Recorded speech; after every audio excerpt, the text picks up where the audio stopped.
And we are live. What's going on, YouTube? Welcome to another edition of the Oxide Station podcast, while I am joined with one starter panelist. All right, let's go ahead and get into it.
All right, okay. What's going on, YouTube, social media world? Welcome to another edition of the Oxide Station podcast, where again I am joined with one starter panelist. So, quick announcements before we get into the show.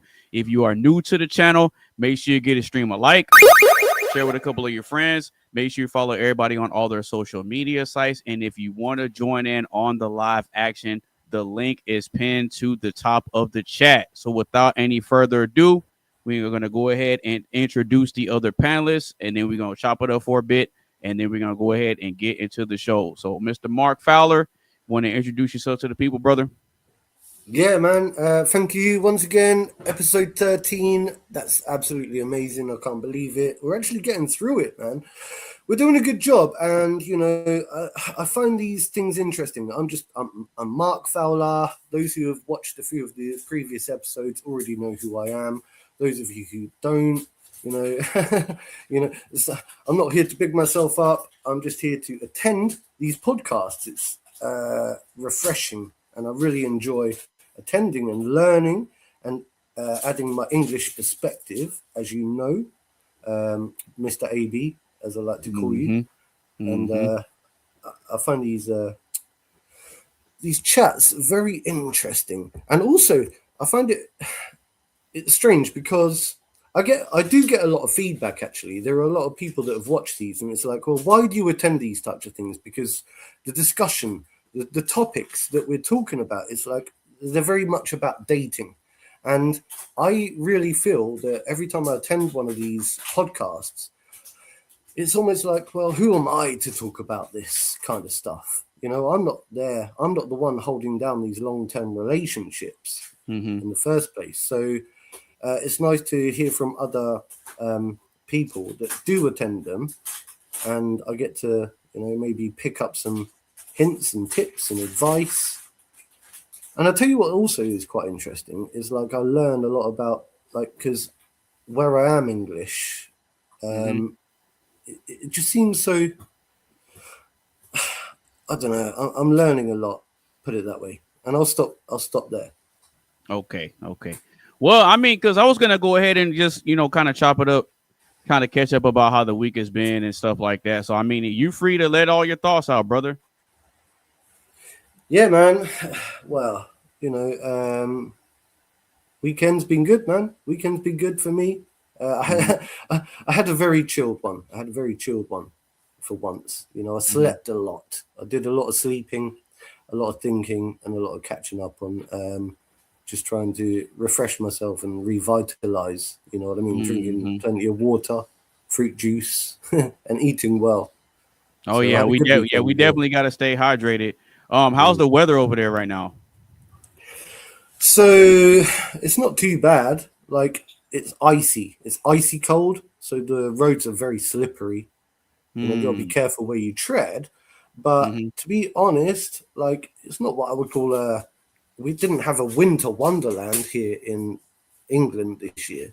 You know, I always look forward to when I was nostalgically. I always remember we used to have like a nice snowy white Christmas every year. Mm-hmm. And we don't seem to be getting that quite so much these days. It's almost like icy, slippery, cold, bitterly cold on the fingers. So it's all right, you know, we get through it. Mm. Just dress up Okay. warm, put a hat on, put a woolly hat on, Mhm. No, well, a there you beanie. go. There you go. So when it comes to us hopping on the live streams and having different discussions, you say you're learning a lot, right? Mm.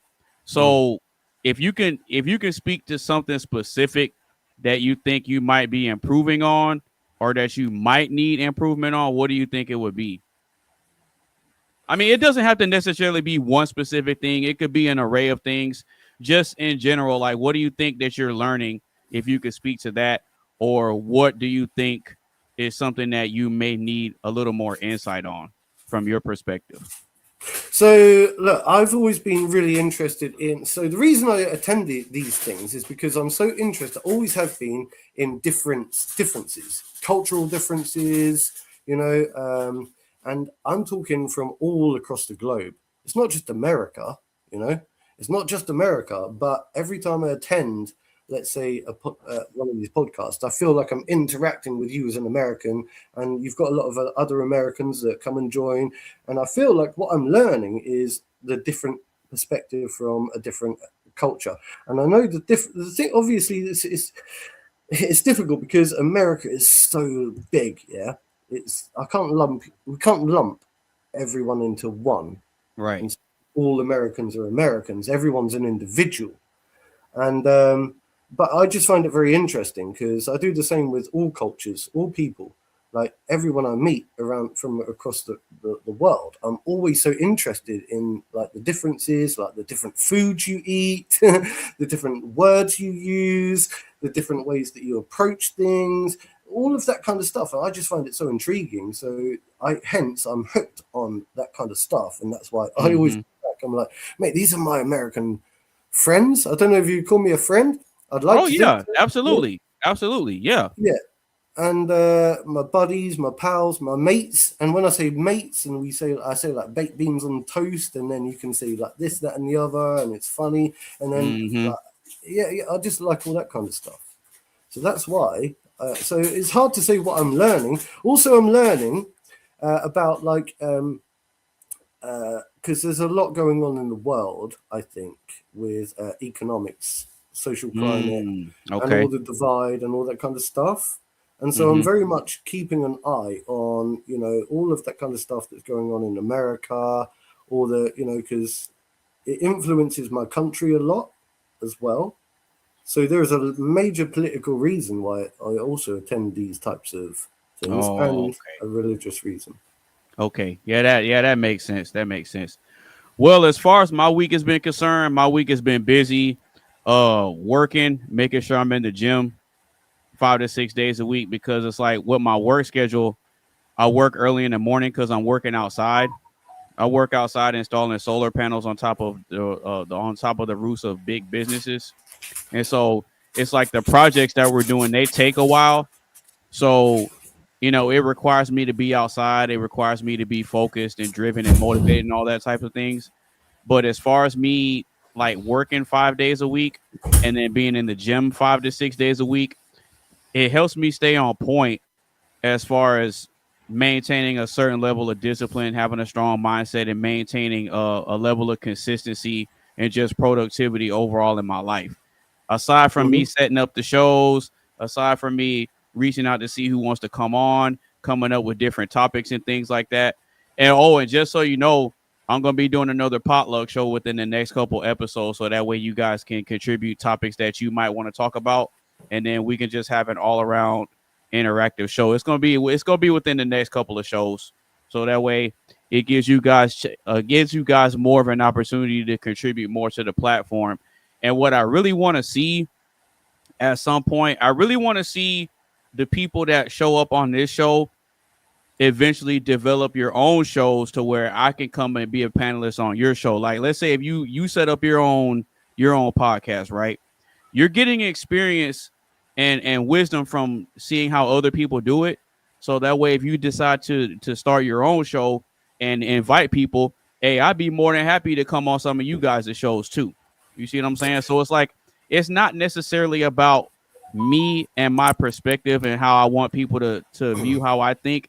I like being able to bring people together because, like I said on previous shows, I like giving people a platform to let their voices be heard. You know what I mean? So it's like no matter what happens to me, I always want to give people an opportunity, whether I'm up here or down here. It's like whatever I'm good at and whatever, power that I can leverage, I want to be able to leverage it and extend the olive branch to other people. And that ties into me being productive and stuff like that. So what do you think Yeah. about possibly getting to the point where you have your own show and setting up your own podcast and all that? What do you think about that? Oh You yeah, think that yeah. I'll be you think that'd yeah, be yeah. something you could Absolutely, do? absolutely easy. To be honest, I think I could set one up pretty easy. I already know how to utilize this. Mm-hmm. The streaming platform, and I already know how to hold myself on camera, and I already know how to question people. I already know that seriously, I think I would make a brilliant host. I just haven't got round to it realistically, because to be honest, I thought about this the other night, and I thought, do you know what? I could easily probably do that, and I'm like, oh, do I really want to? Do I this, that, and the other? And it's like, because I kind of utilize what you do once a week to be able to just enjoy what I'm doing at the moment, because it's very laid back, and I don't have to Mm-hmm. deal with all the stuff that you're dealing with. Do you know what I mean? Because Right. yeah, and also me, the way I am, I probably get myself very cancelled very quickly, because of the type of person and the type of content I put out. It's not bad stuff, but I'm very vulgar and English speaking, that type of person that society wants to cancel in today's era. It's just that I hold myself down well, but I do drink a lot, and that's the issue. When I drink, I get loose tongued, and Oh yeah, yeah. you Okay. see. So Yeah. I have to watch out for the way that I go about doing stuff like this. But Mm-hmm. yeah, absolutely, I could definitely do it. I could definitely do it. Okay, so then let's say you were to start your own show and you're gonna plan your first episode and come up with a topic and questions and all that. Let's Hmm. let's just say hypothetically, if you were to start your own show, what do you think your first topic would be, or what do you think the course of your show I would already take? know. I Okay. already know it will be to help people. So, if, for example, are you struggling or suffering with depression, anxiety, alcoholism, such as Hmm. myself? Are you struggling with this, that, or the other? Are you struggling with? I know you touch on relationships, right? So Hmm. the trouble is, we're on episode 13, and I feel like every single episode has been on relationships. But Now, it for hasn't me, though. no, I get that. I understand. Whereas for me, I would start with the premise of I'm really here to reach out to people with anxiety and depression to start with, but then I Hmm. would move also on to, so my next thing would be like the investments and like the self growth and where to put your money where your mouth is, how to Hmm. grow yourself as an individual, how to set up a online business, how to set up a franchise, create your own logo, for example, create your own website, all of that kind of stuff, how to sell your own merchandise online, how Yep. to Yep. Shout perhaps shout out shout out shout out to Nova affiliate Bear. marketing. Yeah, Yeah. well, Shout out. exactly. Yeah. That's what I'm saying. Shout out to Nova Bear. Well, thank you, bro. That's what I'm saying. Affiliate. That's what I'm saying. So it would go on to that. Obviously, it would. So everything would be all about like personal self development at the end of the day. So when I come on and I start asking people and questioning people, it's always going to be around. So I set up something called the Nova Academy, actually, the Nova Academy, right? And Okay. I've never even spoken to you about this. Right. The Nova Academy is exactly that. It was designed. It's a course. It's actually a course that I created, an online course. It's not current. Look, I've kept everything deliberately down at the moment, and we'll discuss it later. But the Nova Academy is all about exactly this. It's all about getting yourself out of the rut, out of that financial, like I started £6,000 in debt before I started this venture, okay? And I was depressed, anxious, struggling. I couldn't sleep at night. I had all sorts of problems.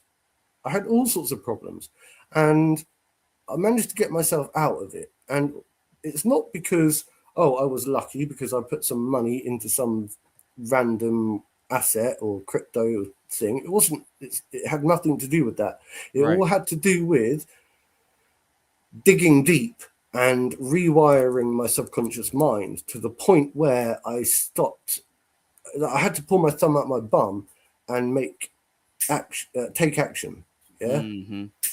And the minute you start utilizing your skills in life, and understanding that money is not the root of all evil, like I think Marte said that in one of our previous things, actually. He said, it may have even been you, money is not the root of all evil. Yeah, it's not. It's not. It's the love of money is the root of all evil, not the money itself. Exactly. It's the love of money that's the root of all evil. Yeah. And when I got my head round that, right, it took a while because I used to think that, like every typical liberal lefty that lives in today's society, I used to think a little bit like that. Oh, capitalist society, money is evil, that kind of stuff. Until I realized that you can't have a paper. Paper can't be evil. Paper cannot be evil. Right. It's the love for and the desire and the way that people use the energy that they have that is either good or evil. Right. And as soon as I started getting my head around that, I was like, do you know what? I can start actually. And then people would ask me, why do I desire growth and money in a capitalist system today? And I would say, because I can use that money. I can use that money to make the world a better place. Okay, cool. So as far as like your Nova Academy project is concerned, do you have a set time and date that you want to start to roll that out, or do you still have some things that you're working on and tweaking first? So I'll explain. So my Nova Bear is the name of the actual entire cryptocurrency project, and my website is actually novabear.net. I've had that open, but I've kept the website is currently down. So if you were to go and look at novabear.net, it's down. Okay. People might ask, well, why?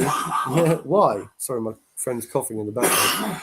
Why is my website down? My website is actually awesome. I actually have a really awesome website with a marketplace, a market and all sorts of stuff. Now, the reason being is because there were some laws that happened over here in the UK when it comes to cryptocurrencies. Okay. So I'm a crypto. I created a cryptocurrency, and then I was doing this, that, and the other, and then the laws changed later on down the line. So I'm not really allowed to go around promoting because I'm something called a security token. This means that, right, I've got reflections attached to my cryptocurrency. It means that you could potentially simply hold my token and gain profits by holding my token, right? Yeah? But I'm not legally allowed to say that. Right, legally I'm not allowed to say that. So I was like, right, okay, so I'll just go underground then. I'll just keep the cryptocurrency running, but I just won't advertise. It all comes down to how I promote it and how I advertise it, because I'm not allowed to tell or explain to people that, this is a. Imagine I turn around to you and say, look, if you buy my token, and hold on to it, I guarantee you're going to just profit just by simply holding. Yeah, that's true. Yeah, you're not supposed to. Yeah, you're not supposed to tell people that. Yeah, that's a bad thing to do. So, kind of in a way, my cryptocurrency was based around that concept in a way. Like it was based off a previous concept called SafeMoon. Do you remember SafeMoon back in the day? Made people lots of money. And it was all about reflections. So you basically essentially hold the token, but you get reflections off of everybody else's transaction. But then everybody else gets reflections off of your transactions as well. So, for example, if you were... That's not really much different than looking at a trading chart. Well, it's not, but because of the way the Financial Conduct Authority here in the UK, right, determines the way that we look at a security token or an asset, like what's the other? There's a security token and utility token. Yeah. Okay. Now I've lost a lot of utility. Now I started off as a game development company as well. I had a game developer who was building a game which is half built, and so we were going to utilize that. And at the end of the day, what's happened is, because I had a big falling out with one of my co-developer, essentially. Yeah, but this is the thing. He didn't do anything anyway. He didn't bring anything to the table. I didn't really need him for the project. The project is only alive because of me in the first place. So, but the problem is, I ran out of... I was the guy that said, I know how to mint a cryptocurrency. I know how to get customers. I know how to do this. I know how to do that. I know how to do that. But you need to bring utility to the project. Yeah. So what I've ended up with is a project that still runs because I refuse to let it die. Yeah. Refuse to let it die because it's part of me and it will carry on forever. But what I've ended up with is, in a way, a bit of a project that is lacking in utility. And I'm looking, actually, to be honest, for people like yourself.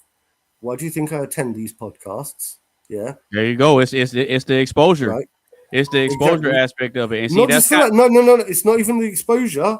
Hang on. I'm looking for brilliant people like yourself, yeah, with a brain on their head, yeah, who can actually understand this space. And also, like, we need, right, to network. What I need is people that can podcast. I've got YouTubers. I know people that can YouTube.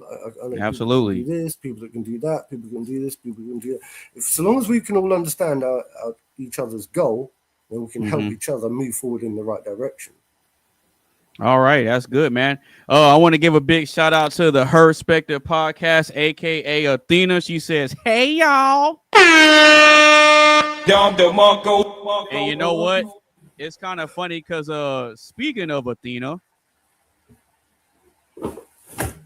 if I were you, I'd keep those eyes closed, because I'm gonna play Monster Reborn. You what? Now I'll bring back a monster.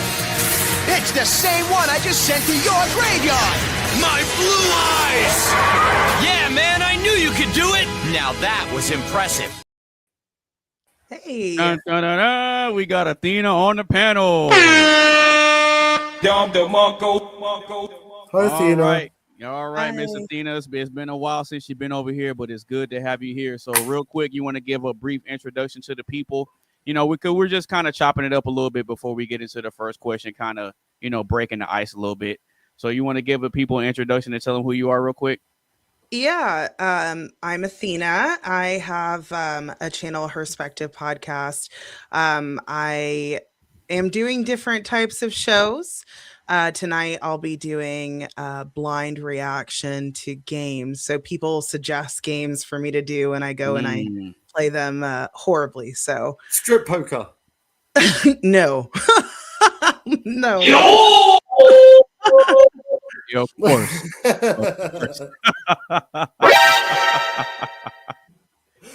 So as far as like the blind reactions are concerned, what are some of the games that you've played so far? I tried Doki Doki Literature Club. I could not get past the first bit. I'm gonna redo it. But the one that I'm doing tonight is like Five Nights at Freddy or something. Most of them are like scary games because I'm kind of a chicken shit. So, hey, we got Shane Nolan 5625. He says, "Hey, Athena, looking well." Yeah, you're looking good, Athena. I've been watching a lot of your content online as well. I've seen you like your. Oh yeah, you got like a really good lifestyle by the looks of things with your chickens and Mhm. animals. And what do you live on like a farm? No, she got she got the homestead life going on. That's what I it The is. homestead do. life. I love it. Yeah, she got the Mm. homestead life going on. Well, now what? Real quick, what was that game you said you played? Something literacy club. Doki Doki Literature Club. I'm gonna have to look that up. Yeah. Yeah, I'm gonna have to look that up because the title is a little off-putting, but then it sounds like one of those games where it's unassuming, but then once you play it and kind of get the hang of it, you could easily get addicted to it. So it's supposed to be, I think, like horror, but like in the beginning, it seems all sweet and innocent. It's like anime, and they have a literature club, and then it's supposed to get really dark. And I haven't gotten to that part yet. But we'll see. Okay, cool. All right, so real quick before we get into the first question, how's the week been treating you, Athena? It's good. It's just been a little busy. Doing the regular thing, I guess, A little busy or a lot of busy? Always busy. I Okay. stay busy. Okay. Yeah. Me and Mark can tell.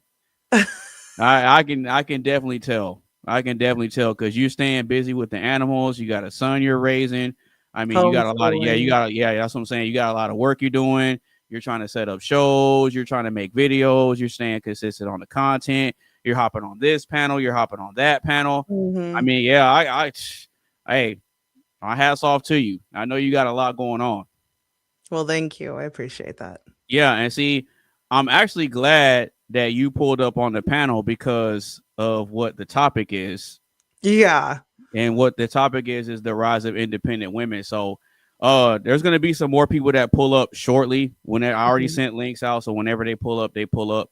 But with that being said, we're going to go ahead and get into the first question. And the first question is this: how has independence changed women's expectations in relationships? I'll say it one more time. How has independence changed women's expectations in relationships?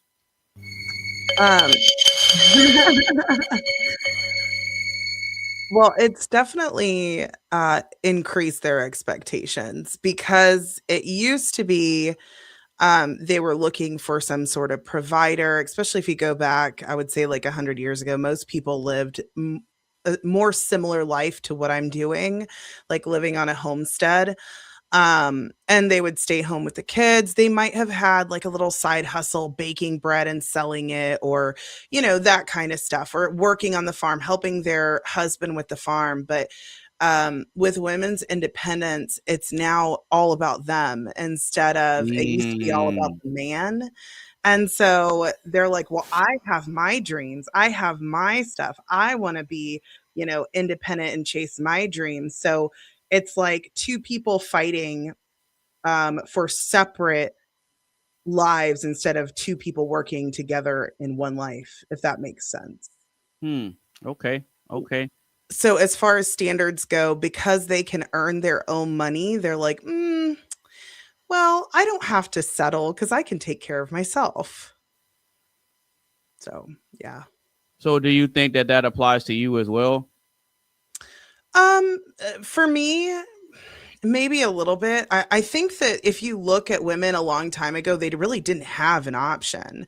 And I don't like the idea of women not having options.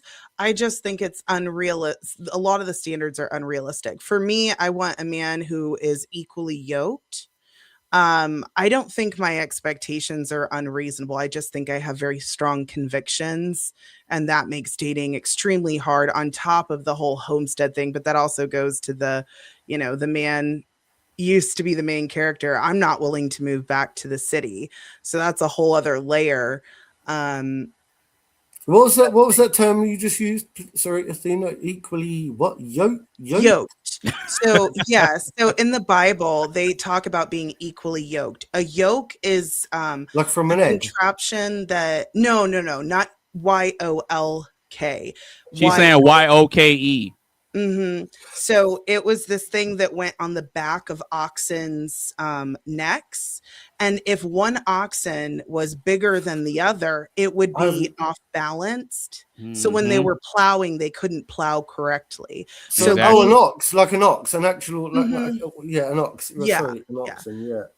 But if they're equal, right, Oh, I then know they what you can mean. I know what both you be mean. successful in the task.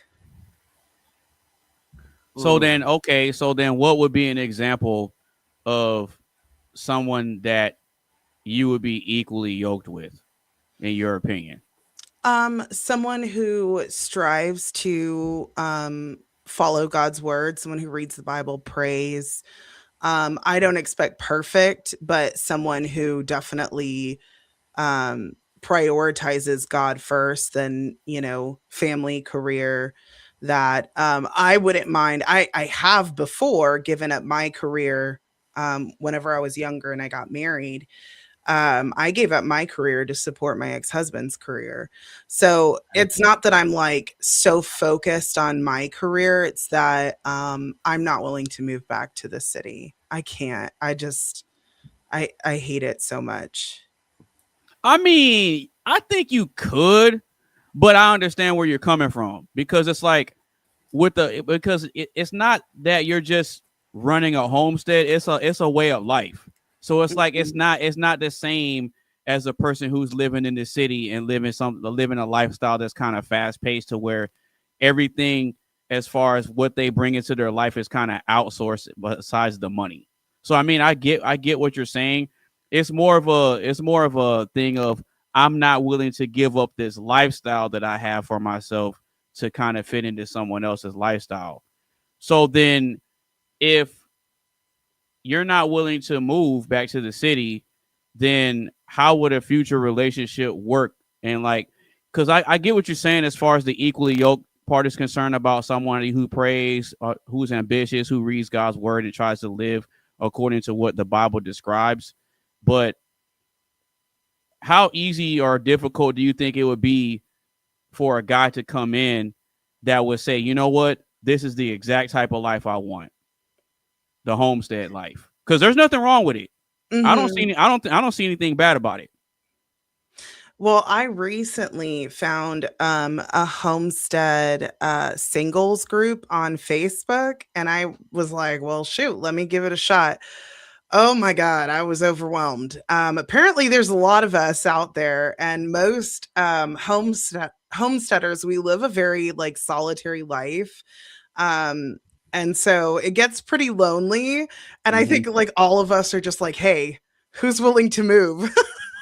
Well, I live a very, what I would call a comfortable life now. Also, it's taken me a long time to develop that comfortability, you know, and it's taken me a long time to build up all the systems I need in place for me to feel secure and safe in the place that I live and comfortable. I'm not saying that I live in, you know, I would love to escape to the country and go and live that kind of lifestyle, you know, and raise chickens and do this, that, and the other. But at the same time, you know, I feel like some of us get trapped anyway. We do get trapped. You might argue that, you know, life is what we make of it, you know. But then again, could I really adapt to it now that I'm so used to living this particular lifestyle for so long?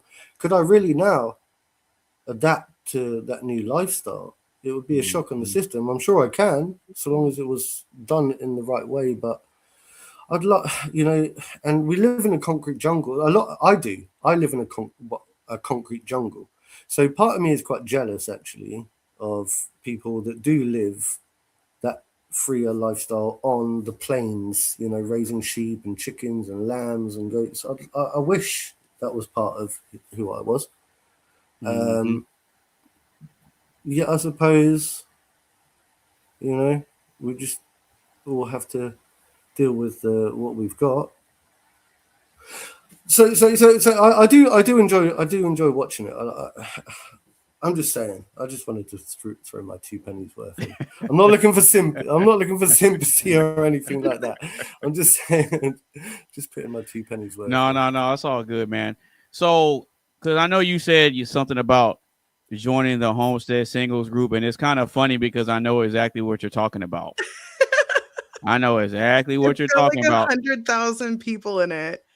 No, because I was scrolling through my Facebook feed one day, and a picture of you popped up, and I was like, "Oh, what is this?" It had a whole bunch of interactions on it, and I was like, Like no, 300 comments. But then when I looked at it, I saw Homestead for Singles. I'm like, "Oh, okay, this must be a dating group," and I saw a whole bunch of people were going crazy on it. Yeah, I saw it.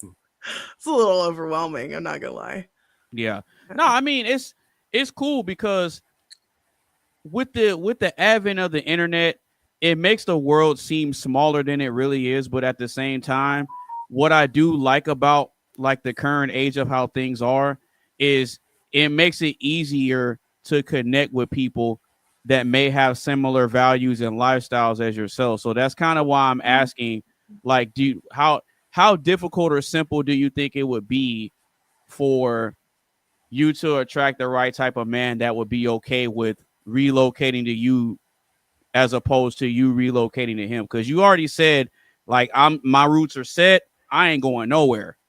No, I'm actually willing to move as long as they have a homestead.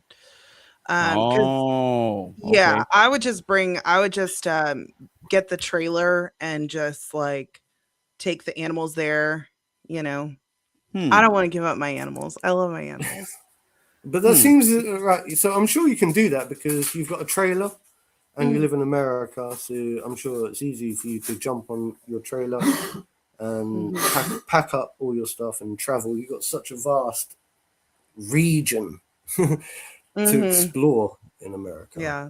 No, she really does. She really does. And the crazy part about it, Mark, is that Athena and I are in the same state.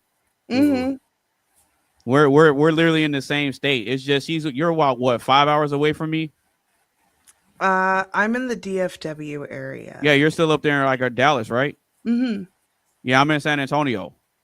Oh, is it really 5 hours? I thought it was like 3 hours. Well, maybe with my driving. It's 3 hours. No, it's 3 hours. It's 3 hours from San Antonio to Houston. It's 4 hours from where I am to Houston. Okay, That's kind of weird. I drive a little fast. There you go. That's why. Yeah. Hey, officer, she's right here. She's right here, officer. No, I mean that makes sense because like with me being in San Antonio, I'm kind of like central. So I have a lot of cities around me. So it takes maybe an hour to go to Austin because all I have to do is hit 35. You just hit 35 north and it'll take you straight there. Yeah. So I have to go through San Marcos. I have to go through San Marcos. I have to go through New Braunfels. I have to go through Waco, Buda, and I think like a couple other little small cities before you get to Dallas. It's literally like a straight shot. I've got a question for Athena. Yeah, go ahead. If I may.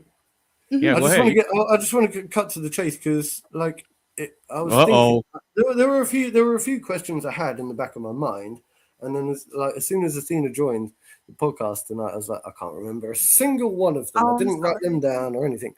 But no. The point being, no. It was they were for you anyway. It was my fault. I didn't remember. It's my blankness. I'm saying so when I was looking at some of your previous podcasts, yeah.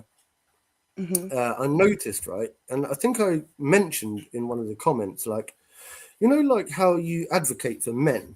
You do advocate for men quite a lot, don't you, in your podcasts? Like, I don't really know whether, like, what that really means. Do you know what I mean? Like, are you like a male activist, or what do we? No, I don't even say that I'm necessarily advocating for men. I prefer to say that I'm holding women accountable. I don't really think that because I was going to do the debate with Chloe from Roma's Army. because she claims to be a male's rights advocate, and I could give you all the reasons why she's not, but the main thing is advocacy creates hierarchy. So for a woman to say that she is a male's rights advocate, even though by definition it doesn't have a hierarchy in the definition. If you look at child's rights advocates and animal advocates and even advocates for women, it's other women or men. It's always like equal to or greater than. And so to say that you are a male's rights advocate, you're essentially putting yourself as the spokesperson for men. And that's why I don't believe that women should do that. They're being leaders of men and they should not be leading men. And throughout history, the only women who led men, it was temporary. And also like in the Bible with Deborah, it was like a punishment to men. Well, yeah, because I was thinking about this because I'm finding a lot of people, right, in today's era are fighting fights on behalf of the opposite of who they are. For example, there are a lot of women out there that are doing, that thing where they're like fighting on behalf of men, and there are a lot of black people that are fighting on behalf of white people, and there are a lot of white people fighting on behalf of black people, and it's like almost like I get like why we have to also like find common ground and fight or like find reason to support each other. But I think some people become what I would call extreme in their fight for the opposite, to the point where they become, and I'm not accusing you of this at all whatsoever at all. I'm just saying, I'm asking about this because I think that there is that thing where people are just fighting like a political thing on behalf. It's like the liberal white people on the left, that are all going, those extreme liberal whites on the left, they're all going, racism, you hate blacks. And it's like, when you get down to it, it's like, they have no idea what they're talking about. So, look, sorry to ramble, but what do you think about these, the fine balancing act that we can find when it comes to supporting each other is what I'm kind of asking. Okay, good question. Go ahead, Athena, you got it. So I think that, I guess, on like women's behalf, it's our responsibility to be helpmates. So listening to like correction and direction of men. I am an anti-feminist. It doesn't mean that I don't believe that women should have any rights. I just believe in biblical patriarchy, the way things used to be, because a lot of feminists, they're like, oh, well, you only own land because of feminism. Well, if you look in the Bible, women owned land. So I understand there's a secular patriarchy that can be very toxic because it doesn't revere women in the way that the Bible does. The Bible says that a righteous woman is worth more than rubies. Like, God really loves women the way he describes them in the Bible. So women should be cherished and loved, but they should not be, they're not equal to men. We're equal in value, but not equal in abilities. And when women try to put themselves equal to men, it creates a lot of issues. And you can even see this in the military. Women who are in platoons, the whole entire platoon, all of their stats and ratings and everything go down. They do worse when a woman is in there. So, there's one. Well, my sister is in the army, but yeah. Well, there's one exception, and for whatever reason, it's female pilots. That's where they kind of shine. So, yeah. I mean, in all fairness, my sister worked in logistics, but it's like a little bit cringe to hear you say that because I'm thinking of my sister, who's a woman who's in the army, and I'm thinking, yeah, but she did go and serve in Afghanistan, right? Mm-hmm. And I think to myself, do you know something? And like, to be honest, she's probably, in my opinion, she's got bigger balls than most women I know. Yeah, like, and that's not a derogatory way of saying it. She's a proper woman. She's a proper feminine woman. But at the same time, I still like have to say to myself, like, she joined the army, I didn't.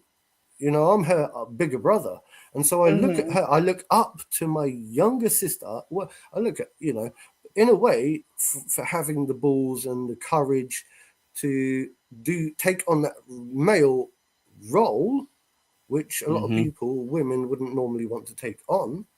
And she did it, and she's alive, and she's out, and she's now got beautiful kids, and she's out of it. So she did her bit. Well, have you told her thank you for your service? Of course. Okay, because I would say it, but I'm an American and you're a Brit, so it's like I can't thank your sister for her service, because if we ever win at it, I'm going to be on this side. Yeah, but hang on, you shouldn't see it that way, because I see you as my ally anyway. So absolutely. My sister's our flags are the same colors. My sister's win was a win for me and America and you and you. So the way I see it is everything my sister did was for us. So it's for the West. I was just about to say that. Yeah, we're in the Western Conference. If you look at it from a sports perspective, we're all in the Western Conference. Right. And the Western Conference tends to be more dominant than the Eastern Conference if you're looking at American basketball. So, okay, I can agree with that. All right, so Mark, how has independence changed women's expectations in relationships? What do you got on that? Well, I think that they now want to be the head of the household, due to. But I think. Oh, really? Yeah, but I think, right, that it's all an illusion anyway, because, you can try to be the head of the household, but a good leader, because, like I say, there are lots of. You mentioned the word the other day in one of your comments, simp, SIMP. So there are lots of people that are simping now in their relationship and being dominated by what I would call, these dominatrix type women that want to assume independence, right? Mm-hmm. But I don't think they're fully independent when it comes to the overall differentiation between the two genders. It's just that we've got lots of simps in the male world right now. And okay. So I don't even know if I answered your question. I don't think I answered your question fully, but because the question was, how has independence changed women's expectations? Now, I do agree that we have a simp problem, because we have a huge simp problem, but at the same time, it's when it comes to like guys being simps, the majority of the time it's not really their fault because of how we were raised. You see what I'm saying? Like you don't get to control what type of family you're born into, and you don't get to control what type of doctrine you're given when you're a child. So a lot of it is us going off of how we were taught and then coming out into the real world and realizing that it's not true. Well, this is true because look, when it comes to independence and an independent woman or a strong independent woman, don't forget, like just 2 minutes ago, I mentioned my sister. Yeah. Now she is not the household of her family. Her partner is. Yeah. Okay. So she still assumes her female role in the family. Now, an independent woman in today's era, I think as well, right? There are so many variations or variables that creates the desire to be independent of what it means to be independent. Like, it's so difficult to say. I think that some women just like to man hate. They just like to bash on men. And that's got nothing to do with independence. Like, how do you, like, first of all, I think we need to work out what we mean by independent, to be honest. So I'm struggling. Okay. All right, Mr. Vibe. Mr. Vibe. Welcome to the show, brother. It's good to have you on the platform. Shout out to you. And the first question of the evening is, how has independence changed women's expectations in relationships? What you got, bro? Yeah, well, it's good to see you, Anonymous, and Mark, and Athena. Good to meet you. I don't think I've seen you before. It's really interesting. So I'm Gen X, and there was a wave of feminism that came through in the 70s when I was growing up that was promoting that men and women are equal in our elementary schools, our middle schools, and our high schools. Mm. And I remember in middle school sitting next to women and like high-fiving them going, yeah, we're both going to be engineers. And the men were being raised that way. The women were being raised that way. It's how the schools were going. And as you were saying, Anonymous, it's kind of like, depends on what era you were born in. Also depends what culture you were born in. It wasn't that way in every country, just in the United States when we had that feminism that like everybody's equal. We all have this. We're all going to go to college. We're all going to get careers and we're all going to make money. Mm-hmm. Now we were just kids. We didn't understand the impact of that. What I've seen on the generation, my generation impact is the majority of those women I was high-fiving that got the good jobs and got the engineering degrees and bought their own homes. Also, when they finally got married in their late 30s, were going through in virtual, like trying to get pregnant and trying to have their first kid in their late ages, right? Everybody forgot to tell the women that, by the way, you're going to be sacrificing something. And if you want to have a big family, you're probably not going to. And you're probably going to spend $30,000 to $40,000 or $100,000 to just have one kid. This isn't against women or against men. It's just kind of a lie that my generation told the women. And I think that's really unfortunate that nobody said, hey, by the way, when you do this, you're going to go outside of your prime. They never discussed it once. They didn't discuss it in sex ed. They didn't discuss it in schools. And I think society and that women empowerment, as great as it is to say that, yeah, women can be engineers too, actually hurt women of my generation, not giving them the whole facts. And I actually think the empowerment almost, and I think a lot of women actually don't even know it still. Like they're like, oh, well, that's just, all the women my age in my generation are going through that. It's normal. No, I don't think it's normal. And I think a lot of people were brainwashed. Well, I want to push back. Go ahead, Mark. Go ahead. I want to give Athena a chance to talk, but if you got something to say, Athena, go for it. But I want to push back on what you just said. Yeah, go ahead. I agree with him. So you can go ahead and go, and then I'll maybe jump in a little bit. So, look, part of me thinks that sometimes we get stuck in the good old times, the good old ways, like idealistically, it would be great if, we could go back to the way it was, and yes, like historically and maybe biblically and maybe according to scripture, there is a lot of things that, hang on, I hope I'm making sense here, right? Because look, I'm saying that I understand that females historically have their role models and men fall into role models, but at the same time, roles. But at the same time, I do think that as we are moving into a new era, a new generation, that those roles themselves, the actual roles of what we, assume to be man and female roles, can now become a little bit muddied. You know what I mean? They are muddied, aren't they? They're muddied. I'm not saying that like, men aren't the stronger.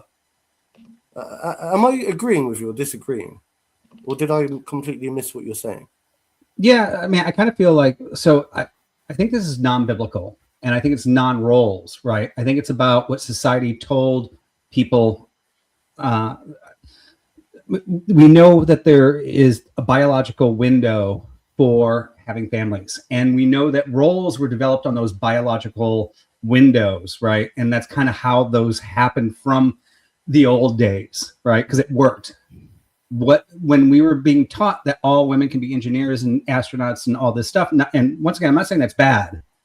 We forgot to tell them about the biological windows and that, there's these things. And a lot of women grew up and said, you know what, I'm at the top of my career. I want to have kids. I want to get married.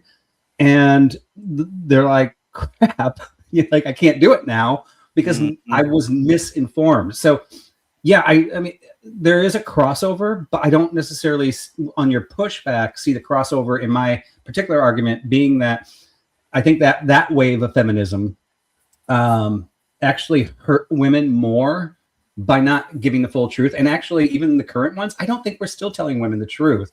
And whenever I do say something like a biological window, everybody pushes back going, oh, you're being biblical, or, oh, you want old times. I'm just going with nature, you know, I mean, and just let everybody know what the nature is. And in fact, I even think in this latest wave, we've hurt women in the sense that women are actually shunned. They might even be called a gold digger if they just want to get married, raise a child, and support their husband. If they want to do that, they're going to be shamed, and this society shames them. And it's not going back to the old days. This is just going to a woman today. Now, maybe some want to be astronauts, and that's fine. Let them be astronauts. I'm not stopping women from being astronauts. I'm just saying that the latest society is saying you got to be out there, you got to be attractive, you've got to be self-earning. You don't support a man ever.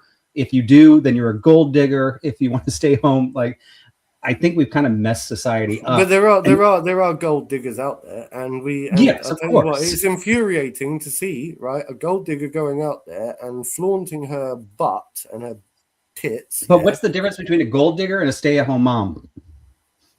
Well, I mean, look, there's a difference. I think you've seen those videos that they do online, haven't you? Yeah, there's a huge difference. There's a huge difference. I agree, there is a huge difference.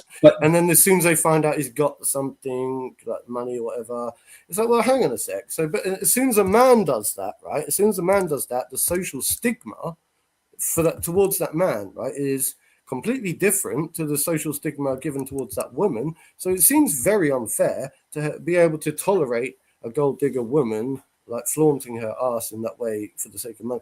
Oh, look, maybe we're going a little bit off on a tangent here, but I'm just saying, when it comes to the gold digger side of things, I just feel that we shouldn't give them like so much of a pass in that sense. Like, we should say no, we shouldn't encourage. We shouldn't have to say that. So that's just part of being a woman. It's not part of being a woman. That's part of being a manipulative, gold digging person. And men and women. Yeah, I think you're kind of missing it, because I think we both agree there are gold diggers, and I think society overall shuns them, whether they're male or female. And I think they're a smaller percentage. And there are men out there who are older, like me, that aren't married or were married, and they want to have a woman, but they don't really care anything except for them to be a trophy, right? But this is an elite 1%, right? Yeah. I'm talking about the 99% of women that aren't gold diggers, but do want a husband that has money, that can provide a college fund for their kids, that wants to stay home and wants to educate the kids and wants to take them to soccer. And I don't think she's a gold digger, but I think she is shunned almost like a gold digger in today's society, even though she's not, because she's like, I want a successful husband, not because I'm looking for money, but because I want to raise a good family. And I think there's a mix up there. And I'm really supporting the woman that wants to do that. I think there are women out there that are trying to do careers, but rather be at home, but they're too scared to be shunned. I don't even think that that's really the case, because the way society is now, society is giving women conflicting messages. Because on one hand, society tells women, don't worry about a relationship or a man right now. You need to just focus on a career and not have to depend on a man.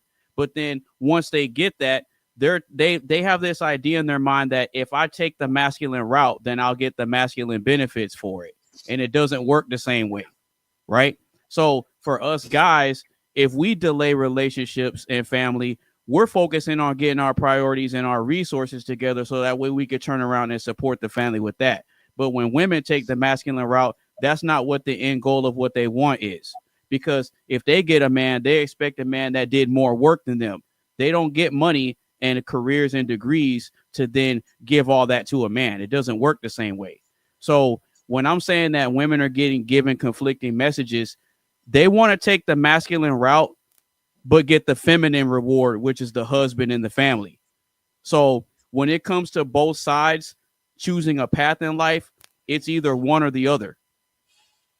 You could either chase a career and resources, or you could prioritize a family. But as a woman, it's extremely difficult to do both. That's why you have to have a 2-parent household. So you have one parent that's prioritizing gathering the resources and making sure that the family has enough resources to sustain itself.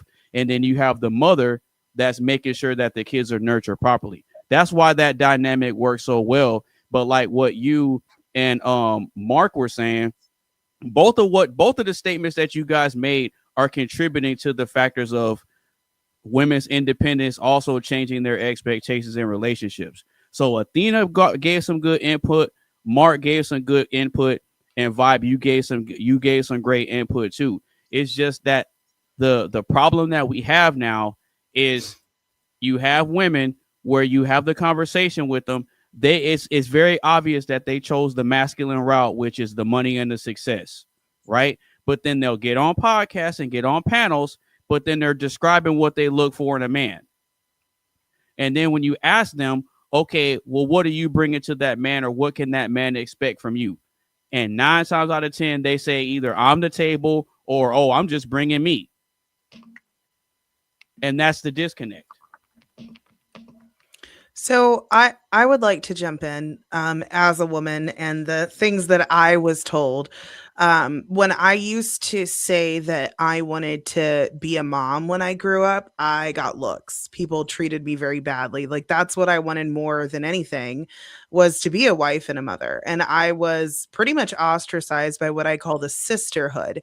It's women who essentially say, hey, we don't want to go back to the old ways. We're all acting like this. You stay in line. The moment you don't, you are ostracized from being, you can't sit with us, kind of thing.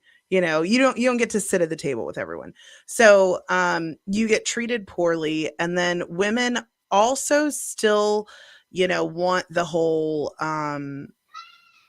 settling down and having kids and all that, but they want to wait till they're 30, because women are saying, like women who are, I would say, like my mom's age, and even some women my age, they're telling these young women it's horrible. Like, we hate it. If you can go and build your own, so you never have to depend on a man, so you can leave at any point. That's what they're telling these young girls. And I think what it is, because we muddied the water, like what you said, Mark, with these gender roles, women are no longer natural nurturers, because they've been taken away from that. It used to be that the women were helping out with the children, changing diapers, feeding, and all of that with the family. But now that's not seen as much. I used to want to, instead of going to like the youth sessions, I wanted to go to the nursery and I wanted to play with the kids there. And they're like, you can't do that. And I look at that and I'm like, no, the girls should be doing that. They should be learning how to be moms, because biologically they did this study with men and women. When men hear like breaking glass outside, they're more likely to wake up and the mom stays asleep. The woman, if the baby cries, she's more likely to wake up and the man's more likely to stay asleep. Like, we are not the same. We have different needs. I mean, it's nice to be like, you can be whatever you want. But the reality is, how many people actually do it and how many people are actually good at it? Like, we sold these kids a lie saying you could do whatever you want, but there are biological factors that make us good at certain things over other things. And we essentially said that the things that women are naturally good at are demeaning and degrading. And I don't think it's good to encourage people the opposite way. It's worked for thousands of years. Stepping away from that doesn't make sense. There was something else I wanted to say, but I forgot. So yeah, but if you think about it, no, you're absolutely right. But this is the problem. So because I pay attention to a lot of how society operates, especially in the present day, like in the 21st century. And basically from what I'm seeing is it doesn't matter how far we progress in the future as far as society is concerned. Men are still expected to operate and think and function like the men of yesteryear, while women are liberated from any and all responsibilities, while expecting to still reap the benefits of male traditional gender roles. I'll give you an example. Yeah, I make my own money, but you're still supposed to be the provider. Your money is for us, but mine, oh no, you don't have anything to do with that.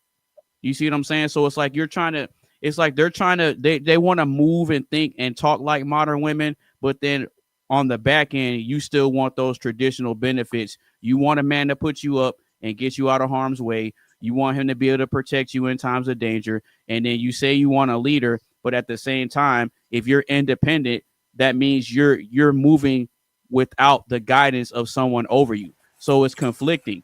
We're preaching conflicting messages to women, but with the men, our standards and our roles are very rigid and very strict. But people reap what they sow, right? That's People true. reap That's true. what they sow. So at the end of the day, right, we see plenty of these videos out there of these young girls going out there, you know, you see them, those street interviews. Have you seen them online? The street interviews where people just them and question them, what do you look for in a woman and this, and they always go, yeah, you know, like, look at, and they just like look like street trash. Yeah, I don't want to repeat half the stuff they say, but what I'm saying is they reap what they sow. That's their problem. At the end of the day, they're going to end up being with some kind of idiot simp or like abusive idiot. And yes, I know we don't want to see people like in those types of relationships. I suppose we've got an obligation to look after them, but they're still going to reap what they sow. Like sometimes you can go out there and you can preach to the world. You can try and do as much as you can to help these people, but they're still going to be young, naive, go around. They want to drink their alcohol. They want to flaunt their stuff. They want to live that young lifestyle. It's only when they get older that they do finally realize, oops, I made those mistakes. I wish I didn't make those mistakes when I was younger. But what can you do to help these people? And that's, I think, the big question. What can we do to prevent? Yeah, I mean, it really kind of comes down to brainwashing, doesn't it? Right? I mean, the problem is so big, and somebody in chat actually brought up a point that I was going to bring up. But before I get to that point, I mean, first, if we look at nature and nurture, and let's just remove nurture, right? So we're not talking about God. We're not talking about society. We're talking about nature, the way you were born. And if we were to take the way you were born and we were to put two colors, red and blue, and from your nature, you tell everybody to run to one color, and some people are going to run to blue, some are going to run to red, just because their nature is that. Now, this is what formed the gender roles. Was their nature was to run to being at home and not killing the animals, and the men, or their nature was to run and kill the animals. Now, 2% of the men were like, I don't like killing animals. I want to take care of the kids. And 2% of the women are like, I want to kill the animals. I don't want to kill the kids. And over thousands of years of man, those 2% advocated to convert everybody else that didn't fit in, that they didn't fit into, to be equal, right? Saying, because I don't fit in this, I need everybody else to realize that they don't have to fit into it anymore. And that's nurture, right? So we took the nature out of it over the last couple thousand years. And Mark, you originally said, like, hey, just because the old times. Well, the old times were created by nature, not nurture.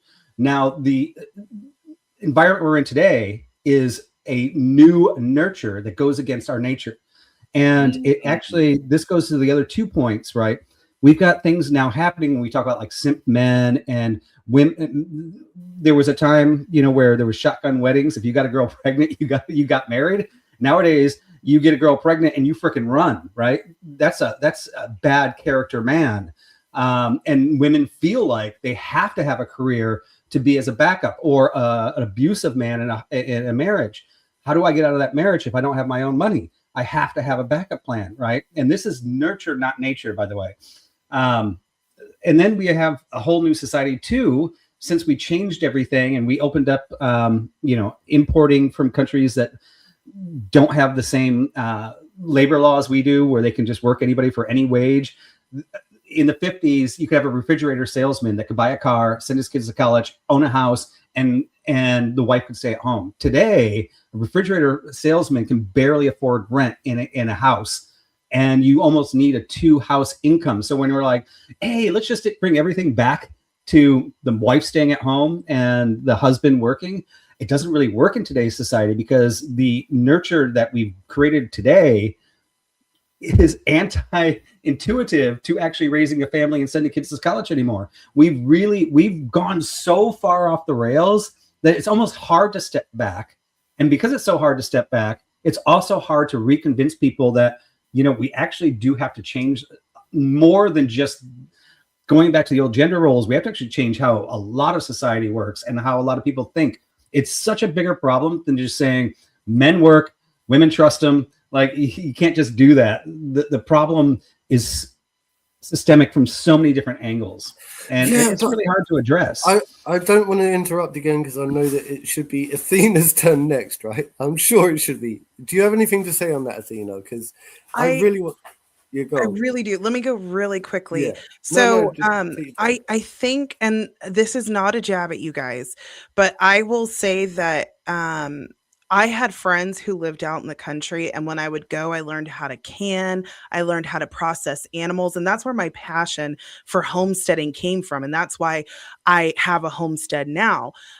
I could never go back to the city. People in the city would just unalive if there was any natural disaster. Like the things that they don't know how to do, the incompetence, no offense.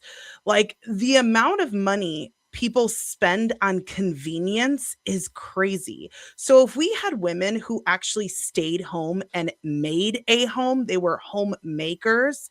And I give this one example with laundry detergent. The laundry detergent that I make, I like it costs me like what $3 and it lasts me like 3 months. I cook everything from scratch. My expenses are so much lower. So much lower than people who live in the city. Point. She's making a good point. She is making a good point. Save enough money so that you can live on a one-person income, and then women can do things like I clean houses because even though I am a single mother, I homeschool my son. So I clean houses. I bring him with me. He does his homeschool stuff, or I give him like the tablet with work for homeschool there, and I clean houses. I sell some of the animals. I breed them. I sell them. I stock my freezer with food. Like there are ways you could save money by staying home. Yeah, but the challenge comes in convincing women that way is a lot more efficient and giving up their lifestyle. With men, the way we think is we'll try something until we find something wrong with it, and we try to figure out a different way. Like if we find something that works, we'll stick with it until it doesn't work. And then we'll try ways of making it work. And then if we can't figure out a way to make it continue to work, that's when we abandon it. So if we're doing what we've always been doing, which is always working, always stacking money, always working on ourselves to try to be the best, men for our future families and being wise leaders, we're not going to abandon that. So when it comes to the independence changing women's expectations and standards, there's not really any propaganda that's telling men to not work on yourself and not be productive. There's propaganda telling women that, oh, you don't got to listen to him. You don't got to listen to him. You could be your own person. Well, you don't need him for anything. So I think it's important what Athena was saying, bringing that into the conversation, because she's right. Is a difference. She's right. She's between right. The city mindset and the countryside mindset, right? And I also think that, like, in the city mindset, people are becoming more androgynous or moving towards this kind of more non-binary way of thinking. They are. Like, you see it more like on the outskirts, people are refusing it. But then we've got the likes of Bill Gates coming up and trying to buy up all your farmland anyway, which is quite discerning. But without going off on a tangent, I'm saying that there is a point. The city life mindset, and there is this androgynous mindset. I've seen it, right? I've heard people talk about transhumanism, and like, I'm not talking about transgenderism. I'm talking about transhumanism and all of that kind of stuff, to the point where we become, right, an androgynous society anyway. It's an ideology that I think is being deliberately pushed out there by certain far left wing organizations, probably funded by the likes of George Soros, if I was to point fingers. Anyway. Bro, that's getting into a whole different type of conversation. No, it's not. I know exactly what you're talking about too. I know exactly what you're talking about. It's staying on the same thing because I wanted to bring it back to this gender thing, right? Go ahead. Vibe was saying, so because like we were talking about, I spoke about androgyny and transhumanism and transgenderism, and we were speaking about gender, Now, a lot of people argue that gender is on a spectrum or not on a spectrum. And it's like one of those things that I started thinking about it for a long time. I'm like, well, how do we figure out if it's on a spectrum or not? And it's like looking at color, isn't it? Color or shade. Color and shade is on a spectrum. Gender, is it on a spectrum or is it not? Of course it's not, because we can look at biology and science and prove that. But then when we start looking at hermeticism, the hermetic laws, right? The hermetic laws of gender, we notice that the hermeticism in itself, right, does blur the lines. And this is why people start labeling a car and giving it a gender. Oh, that's my calling it Beth or Betty or Susan. Yeah, that's true. So it's That's like true. so people, when they say to me, like, what's the difference between sex and gender? I say, well, do you have sex with your car? No. But do you genderize your car? Yes. Or in language, especially in Spanish or Hispanic language, they genderize language to differentiate. So I find it a really difficult thing to fully understand. So if someone can help me, then please. You know be what? your best. No, watch this though. Oh, Because I actually study different languages, right? Because I'm actually learning a couple right now. And what I've come to realize is that I think English might be the only language that doesn't have gender words. Every other language does. Now, somebody can correct me if I'm wrong, but in other languages, you can have one word and have a masculine form of it and a feminine form of it. I'll give you an example. So like in Spanish, if I want to say the word ready in Spanish, it's listo. If I say it to you, tú es listo, I'm asking you, are you ready? To a man. But if I say it to Athena, it changes. It's lista. Yeah, so most of the Because I'm saying it Polynesian to a woman. languages, they have boy and girl, but they don't have him and her. So they only have a they. So a lot of times, anybody that speaks a descendant of a Polynesian language, often when they learn English, will say, he just did that. And they actually meant she just did that, which can be really confusing because they have a hard time in their minds. They know what a boy and a girl is. They do Right. have boy and girl, but they only have a they. So sometimes they mix up like saying he or she when translating in English. So they're, but not all Polynesian languages, just some. Right. And from the descendants there. But I mean, it is a good point. And I hesitate on this. I'm actually going to be jumping on Sarah's channel, doing a 1-on-1 and opening up to an 8-in-1 debate on. Oh, Sarah the Raging Tomato? Yeah. Oh, yeah. Shout out to her, man. Shout out to her. tomato. Shout out to her. I'm going to be doing. You say tomato, I say tomato. Oh, yeah. I'm going to be doing tomato. You know, Right. we all have our preferences, which is ironic. But I have a really in-depth thing that I'm going to be doing on sex and gender that is not the same that anybody is doing on YouTube. Really kind of addressing what you're saying, Mark, in that I actually think like the right and the gender roles that we force on people are part of the problem. But then the way the left is saying, well, then we're just going to change everything. It's wrong prescription for the wrong thing we're doing. It's like one person has a compass and threw it away, and the other person said, well, then I'm going to throw away the map. Mhm. But at the same time, when it comes to women's, the women discussion, because I've done a lot of research too. I have like documents and things like that. I want to dive into this conversation because I have a lot of information in my head, Mhm. but I don't want to take it off topic Right. to what we're actually talking. So I'm Right. going to kind of be a little quiet on that. Okay. In expanding there. Well, just out of I respect don't of think the we host. should. I think we should just go for it. What do you think, everyone? Just go for it. No, Just I say mean, what if you want to touch on it briefly, then you can. But real quick, I want to give a big shout out to Red Lipstick Vibe. She says, "Hey, Athena." Yeah, I saw her in the chat because she's usually over with Fatty and Ilkan Ali on the Untouchables. Shout out to the Untouchables. They've had me over there on their platforms a few times, and I've engaged in some of the conversations. And I just want to give a big shout out to them and everything they got going on.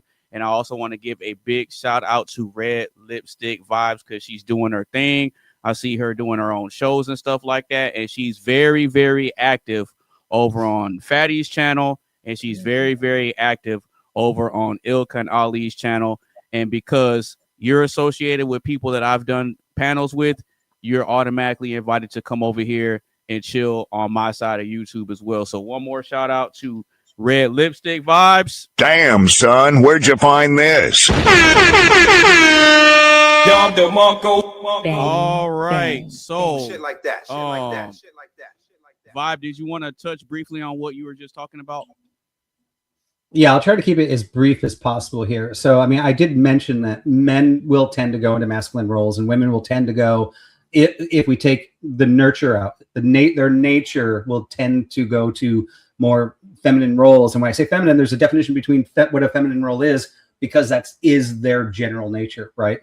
Mm-hmm. However, society has now said, and there is a spectrum when it comes to gender, and it existed prior to everything that's happening today. We had tomboys, and these were girls that like loved to climb trees, and they grew up as girls mostly, right? They were like, I'm a tomboy. I like to do boy things, but I'm still proud of being a girl. Right. There are boys that like, there's this great comedian. He's called Eddie Izzard, and Mark probably knows who he is. He calls himself an executive transvestite. He's straight, but he actually goes on stage and like dressed kind of like in heels and feminine with makeup but short hair. So he's a man that likes women's clothes and makeup, but he's still a man, right? And I think, Athena raised her hand on the tomboy thing.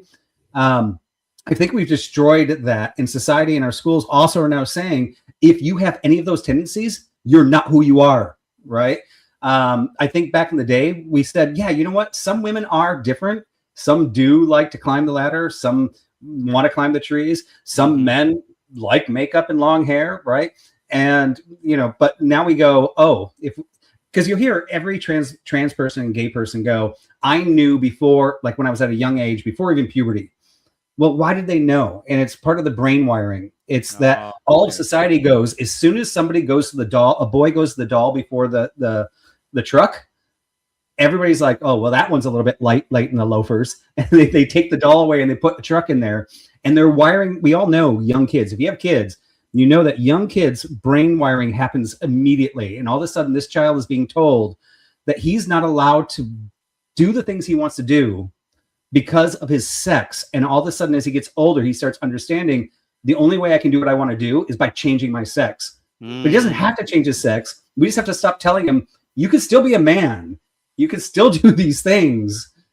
You could be a stylist. I mean, there's straight clothing stylists, right? It's just society has gone so strict on the right, saying that men, 100% of men have to stand up. I think men should stand up. But I think those men that want to have long hair or makeup, they can still stand up and be husbands if they just weren't told that they were gay or they were trans when they were 4, even by their grandparents who didn't mean to do any harm, just was like, oh, he's not fitting in the role, right? We have to go, okay, this one, he's a little bit out of his role. He's a little bit out of his spectrum, but it doesn't mean we're going to start shaming him for being outside of his spectrum. Right. So my whole thing is, we wouldn't have this problem if we didn't shame men that were a little less masculine and a little more feminine, and we didn't shame women that were a little less feminine and a little more masculine.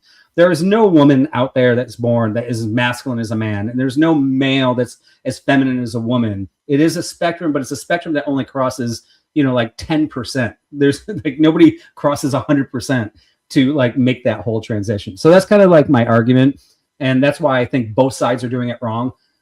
The right side's basically shaming people for fitting outside the spectrum or fitting outside the role, and the left side is failing and hurting children by saying, oh, because the right is actually misguiding you, you can be whatever you want now and just change everything. So I think both the right and the left are screwing the whole thing up.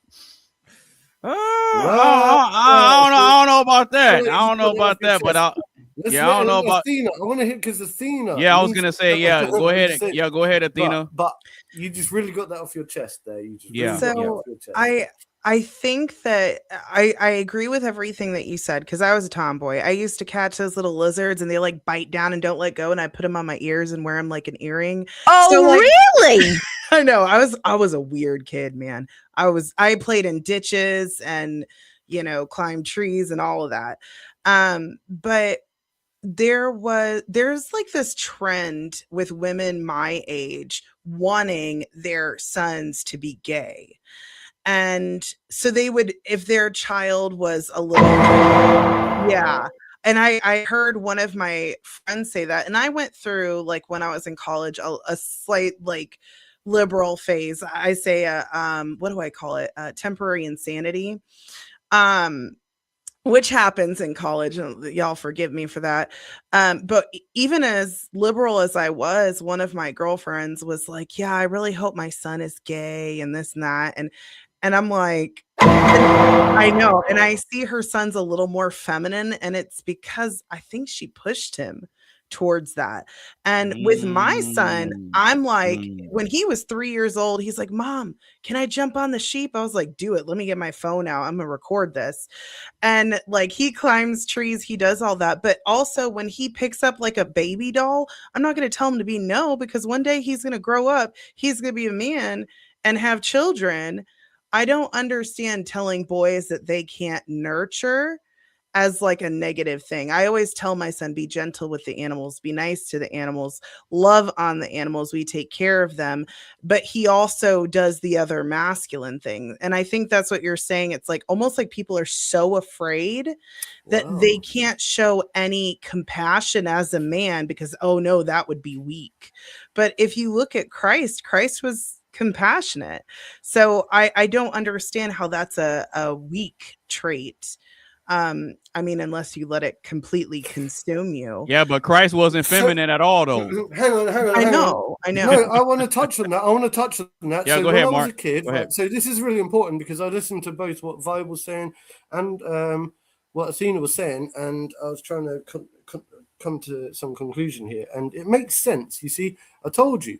Like my mum, I'm not sure if I mentioned it before in the previous episode, but she was a beauty therapist, a makeup artist, all of that kind of stuff, yeah. Mm-hmm. And she needed a guinea pig, and guess who was a guinea pig? Me, the son, yeah. She used to practice beauty therapy, like makeup on me as a kid. Of course, I never went out into public looking like that, did I? Yeah.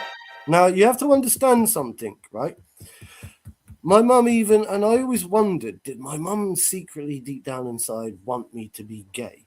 Right? Did she? Did she really want to feminize me? Because there are women out there like that. And because there was a time when she asked me a question around, the dinner table, something like, oh, it's okay, Mark, if you do turn out to be gay, it's okay with me. And it's like, these kind of little type of things where you're a bit like, oh, But then I always just turned around and said, Mum, I'm happy to be a guinea pig, yeah? You can do your hairdressing stuff on me, it's fine. I don't really mind, right? I don't mind that kind of stuff, but like, it was a bit awkward.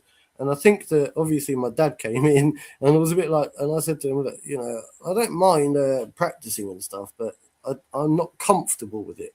So I went through that practice phase, right? Or that kind of little phase where I would say, if I was... Hey, you're muted. You're muted. If I was inclined to be more feminine driven, or if I didn't have my dad there, maybe, maybe I could have been sucked into that kind of like, I would have been like what would you call it? A doll, like a little doll. Because my mum did beauty therapy at the end of the day. And I got into dancing. She got me into dancing and all that kind of stuff. And, all the kind of stuff that when you're in school and you're trying to be, a bit of a boy, a bit of a man. Obviously, I loved my action men. I loved all that kind of stuff. But there was a crossover there. Thankfully, I never fell into it. I always just said, I don't really like dick. Well, you're right there. Oh, sorry, my friend was having a problem in the kitchen. Well, we also have to remember that makeup or dresses, like look at the Scottish, has nothing to do with a gender role, right? There's not a role that says a man is less masculine because he's wearing makeup. I mean, that's a social construct. So that's not nature, that's nurture. Basically nurturing somebody to say, if you put makeup on, you're not a man, and maybe you're a little bit light in the loafers. If you put a skirt on in Scotland, if it's the right skirt, you're fine. If I put a skirt on in the United States, even if it's a Scottish skirt, people are going to be like, what's up with that guy? Right. So this goes down to, this is a social construct, and goes back down to now, like for you, there's nothing wrong with your mom putting makeup on you, because that's not a feminine role that you're playing. That's just like, if somebody saw that and said, you're okay with that, and made you feel ashamed of it, that's going to break your brain when you're a kid. Back in the day, there was like lots of like I don't know, like that. There was that film, the Rocky Horror Picture Show. Did you ever watch the Rocky Horror Picture Show? I have, and I've even participated back in the 90s. Oh, right. Well, there we go. Athena's shaking her head as if she's never seen it. I saw bits and pieces of it, but I wasn't allowed to watch secular movies and listen to secular music. And I think one of my friends, I was going over to her house and she's like, you haven't seen it? And I told my parents about it, that she wanted to invite me over to a party where they were going to watch it. And they were like, absolutely not. You are sitting that one out. Right. Okay. Well, I can understand why. I think you were lucky not to have been exposed to that film. Because to be honest, when I watched it, I was like, Mum, why are you? I'm not really into this kind of stuff. Like, she's the one that wanted me to watch it. With the Rocky Horror Picture Show. I'm not slating my mum, by the way, because I love her. I'm just saying, it's like, I can see that you like that kind of man that dresses up in high heels and wears a bit of makeup. And I think that she used to find it, especially back in the day, I think back in the 60s, that kind of like, they had that rock period over here in England, where we had like David Bowie or David Bowie and like all of these kind of rock legends that used to wear a lot of stage makeup and flaunt themselves. And I think that there are lots of women that still adhere to that, and it's just grown and grown and grown and grown and grown and grown. What do you think? And now we've got like satanic stuff, which makes no sense. Sorry. Yeah. All right. Anybody want to respond to Mark's question or whatever he said? Yeah, or whatever he said. Yeah, my friend just went and dropped all our food all over the floor in the kitchen. That's why he went, I was like, so I'm going to go and have to help him. So I'll be back shortly. All right. So real quick, does anybody else have anything on this question before we move on? How has independence changed women's expectations in relationships? Is everybody good? All right. Well, with that being said, we're going to go ahead and move on. So if you're just now tuning in, or if you've been rocking with us from the very beginning, make sure you get a stream a like, share with a couple of your friends. Make sure you follow us on all our social media sites. And if you want to get in on the live action, the link is pinned to the top of the chat. And I want to give a big shout out to the panel. All right. So with that being said, we are going to go ahead and move on. And we actually have a video to react to just real quick. So let me go ahead and play this. If my thing, hold on. That's weird. It's like not scrolling down for some reason. Yeah, that's weird. Hold on. Let me refresh this and then come back. Hold on.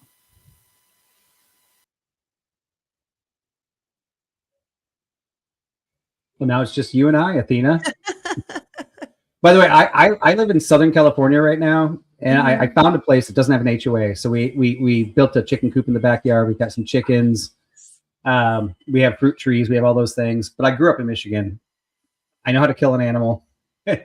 and I agree with you. Like, it's so much easier, like, when you move out to the country. But the majority of the population in the United States lives in the large cities or on the coast. And that type of living, when it comes to cost savings, just doesn't exist anymore. And I know Anonymous, I know we're about to go into the next thing. You go ahead. Was saying that, like, you got to convince the women to go out to that type of living. I would say you have to convince the women and the men. A lot of men, their jobs and their security are in the big cities. They're tech jobs nowadays, right? Like, thank God for COVID and like work at home stuff, because now more tech people have moved out to the country and actually are like living that type of lifestyle. But yeah, we definitely need to get away from everybody clustering together and moving out a little bit. But I think it's a little bit against our human nature as well to be so far away from each other because we just crave that connection. Mm-hmm. Yeah, I agree. All right. So with that being said, we're gonna go ahead and react to a video, and I'm gonna go ahead and play it right now. But I get that. I will say it. I love men. Yeah. Thanks. Yeah. But I don't love a stupid man. Okay? And I done got to the point in my life where I really want what I want in my life because I have that's a worked certain age. so hard for my peace. If you can't be with my peace, you can be with the door. Yeah. Yeah. Yeah. If you, and I'm really like, I think I've been by myself so long that, like, first of all, I hate the term feminine and masculine energy. I hate that term so much. I think we have both. I like we all have all of that. freaking hate it. Yeah. Oh, you're in your masculine area. Well, why don't you get in yours? Find it.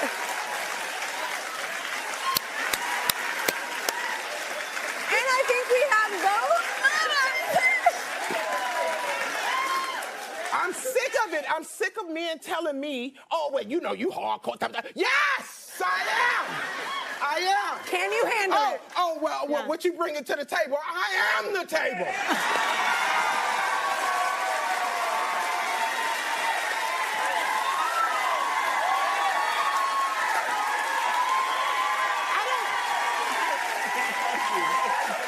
Because I don't understand why you wouldn't want a woman like me. I am successful. I'm rich. I can fight. All right. So, based on what she was describing in the video, it begs a question. Are men intimidated by independent women or simply misaligned? I'll read it one more time. Are men intimidated by independent women like her, or are they simply misaligned?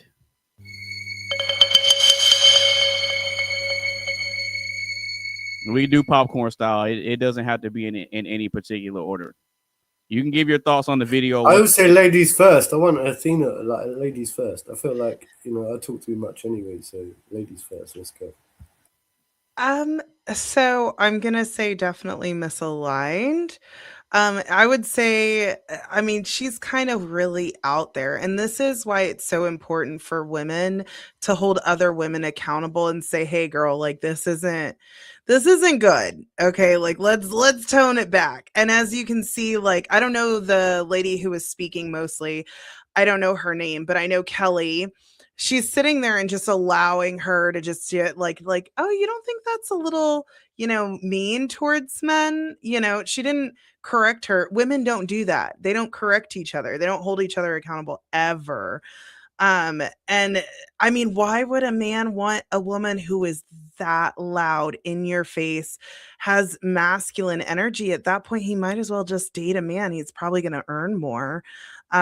Why would you want a woman who's acting like a man who probably earns less? And she says she's successful, but you know, if that comes with her dominating the man, why would he concede to that? I just don't think that there's anything that she did in that clip that would say that's attractive for a man. I think a lot of women are delusional in knowing what it is that men find attractive because they've been told their whole life that they can essentially do anything a man can. So I think they're definitely misaligned. I don't know why any man would want that. I don't understand how fighting. Now, mind you, I'm a little scrappy myself, but I would never on a date be like, oh yeah, by the way, I can fight. Like, I don't think a guy would be like, oh yeah, really?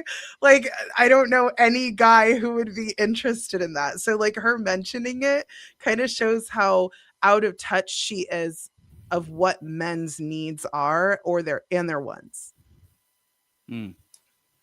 Okay. Mark, vibe.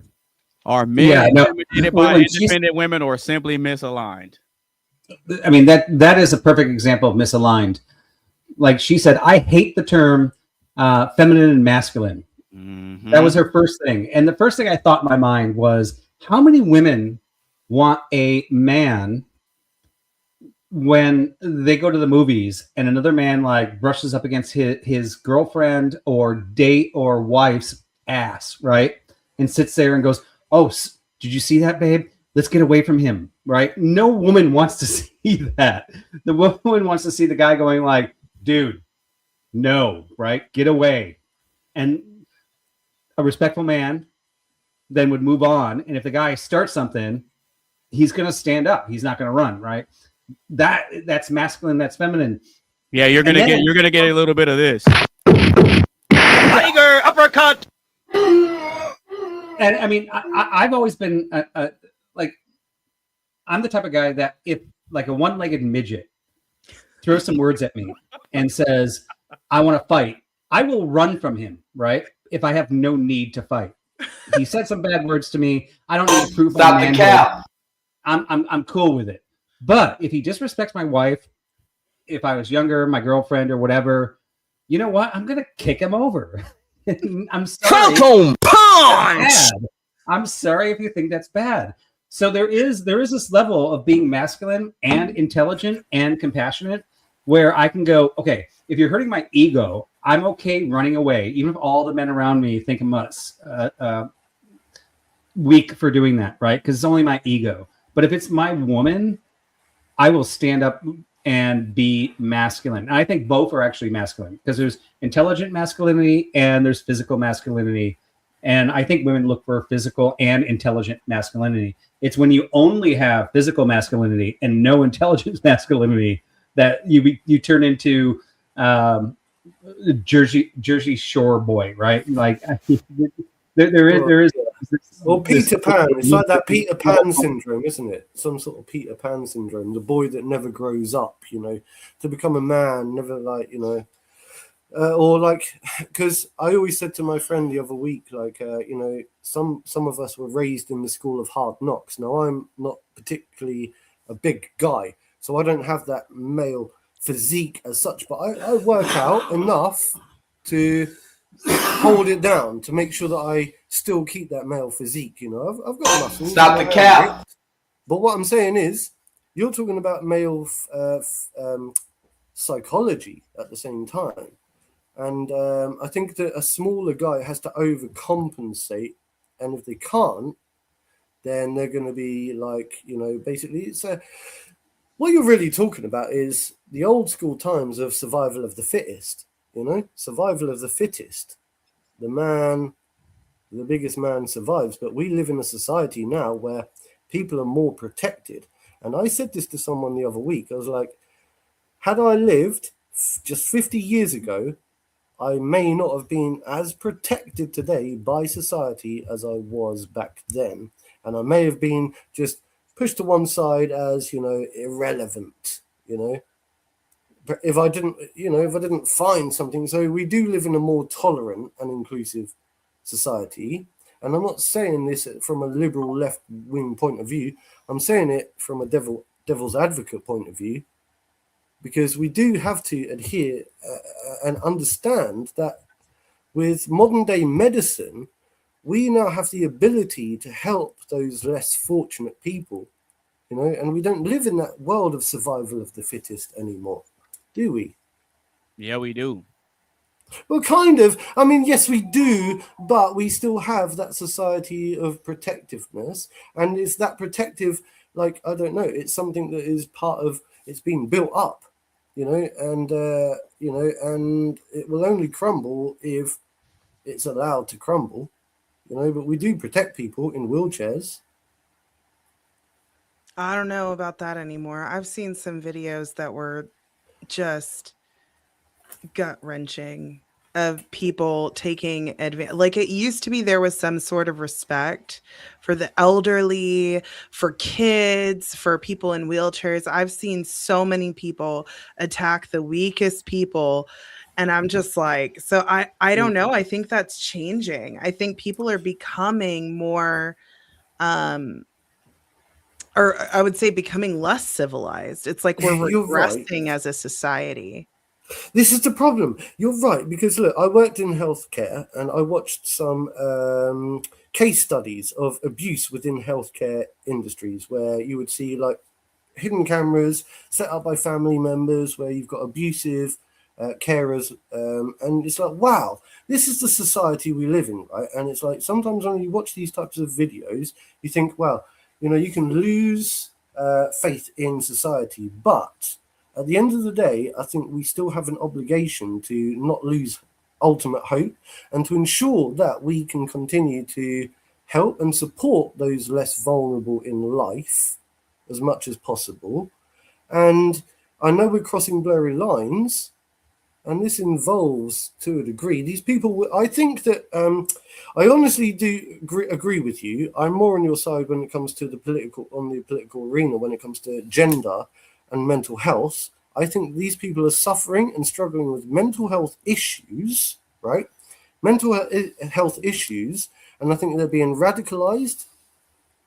And I think that we have an obligation and a duty to listen and to understand and to lead by example, and that's the only way that we can get ourselves out of this. And I think this will fix all of the stuff that we've been talking about, all of it.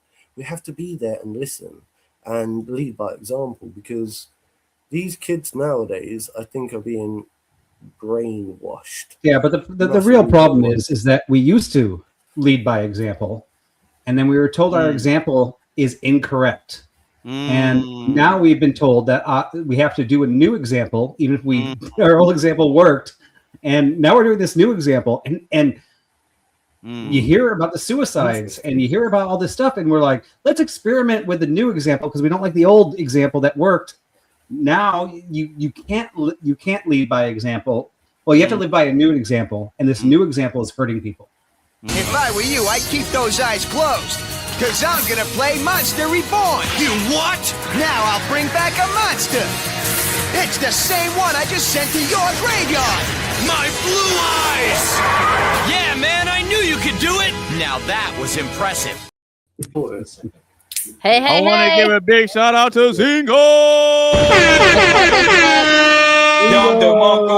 Bang, bang, bang. How you doing? Shit like that. What's up, Zinga? We're doing great. We're doing great.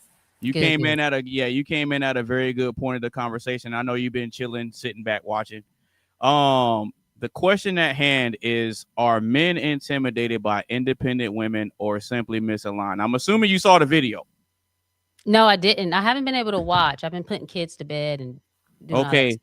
Well, I mean, if you want me to, I can replay the video, but before I do, I want to get Mark's take on it. Because we didn't really get Mark's take. I got Athena's take and I got Vibe's take. Mark, what do you got on that? Are men intimidated by independent women or simply misaligned?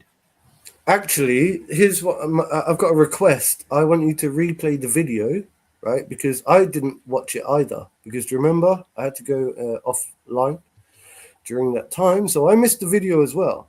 So I want you to replay the video for us, please, and then we'll see what Zinga has to say. And Okay, then, cool. I got you. So since you and Zinga didn't see it, I'll go ahead and I'll do y'all that favor and replay it for y'all. But I get that. I will say it. I love men. Yeah. Thanks. Yeah. But I don't love a stupid man. Okay?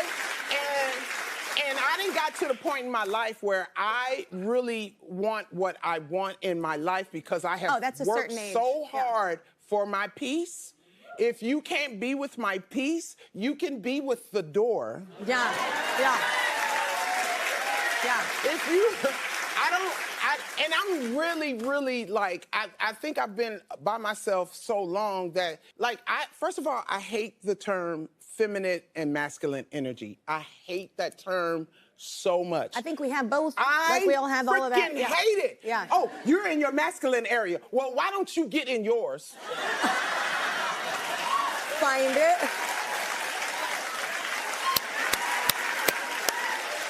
And I think we have both. I'm sick of it. I'm sick of men telling me, oh, well, you know, you hardcore. Yes, I am. Can you handle it? Oh, well, what you bringing to the table? I am the table.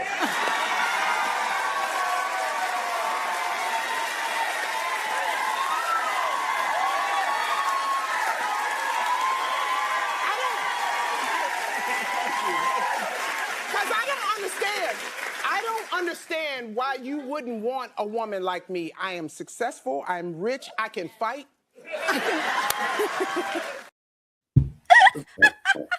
By the way, sorry, I'll let you go, Zinga. I just really I missed it last time. She's like, I don't know why. I think she answered it. No,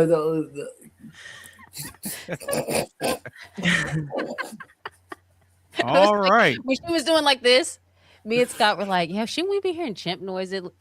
Chimp noises. It look like National Geographic." Oh, you mean like this? We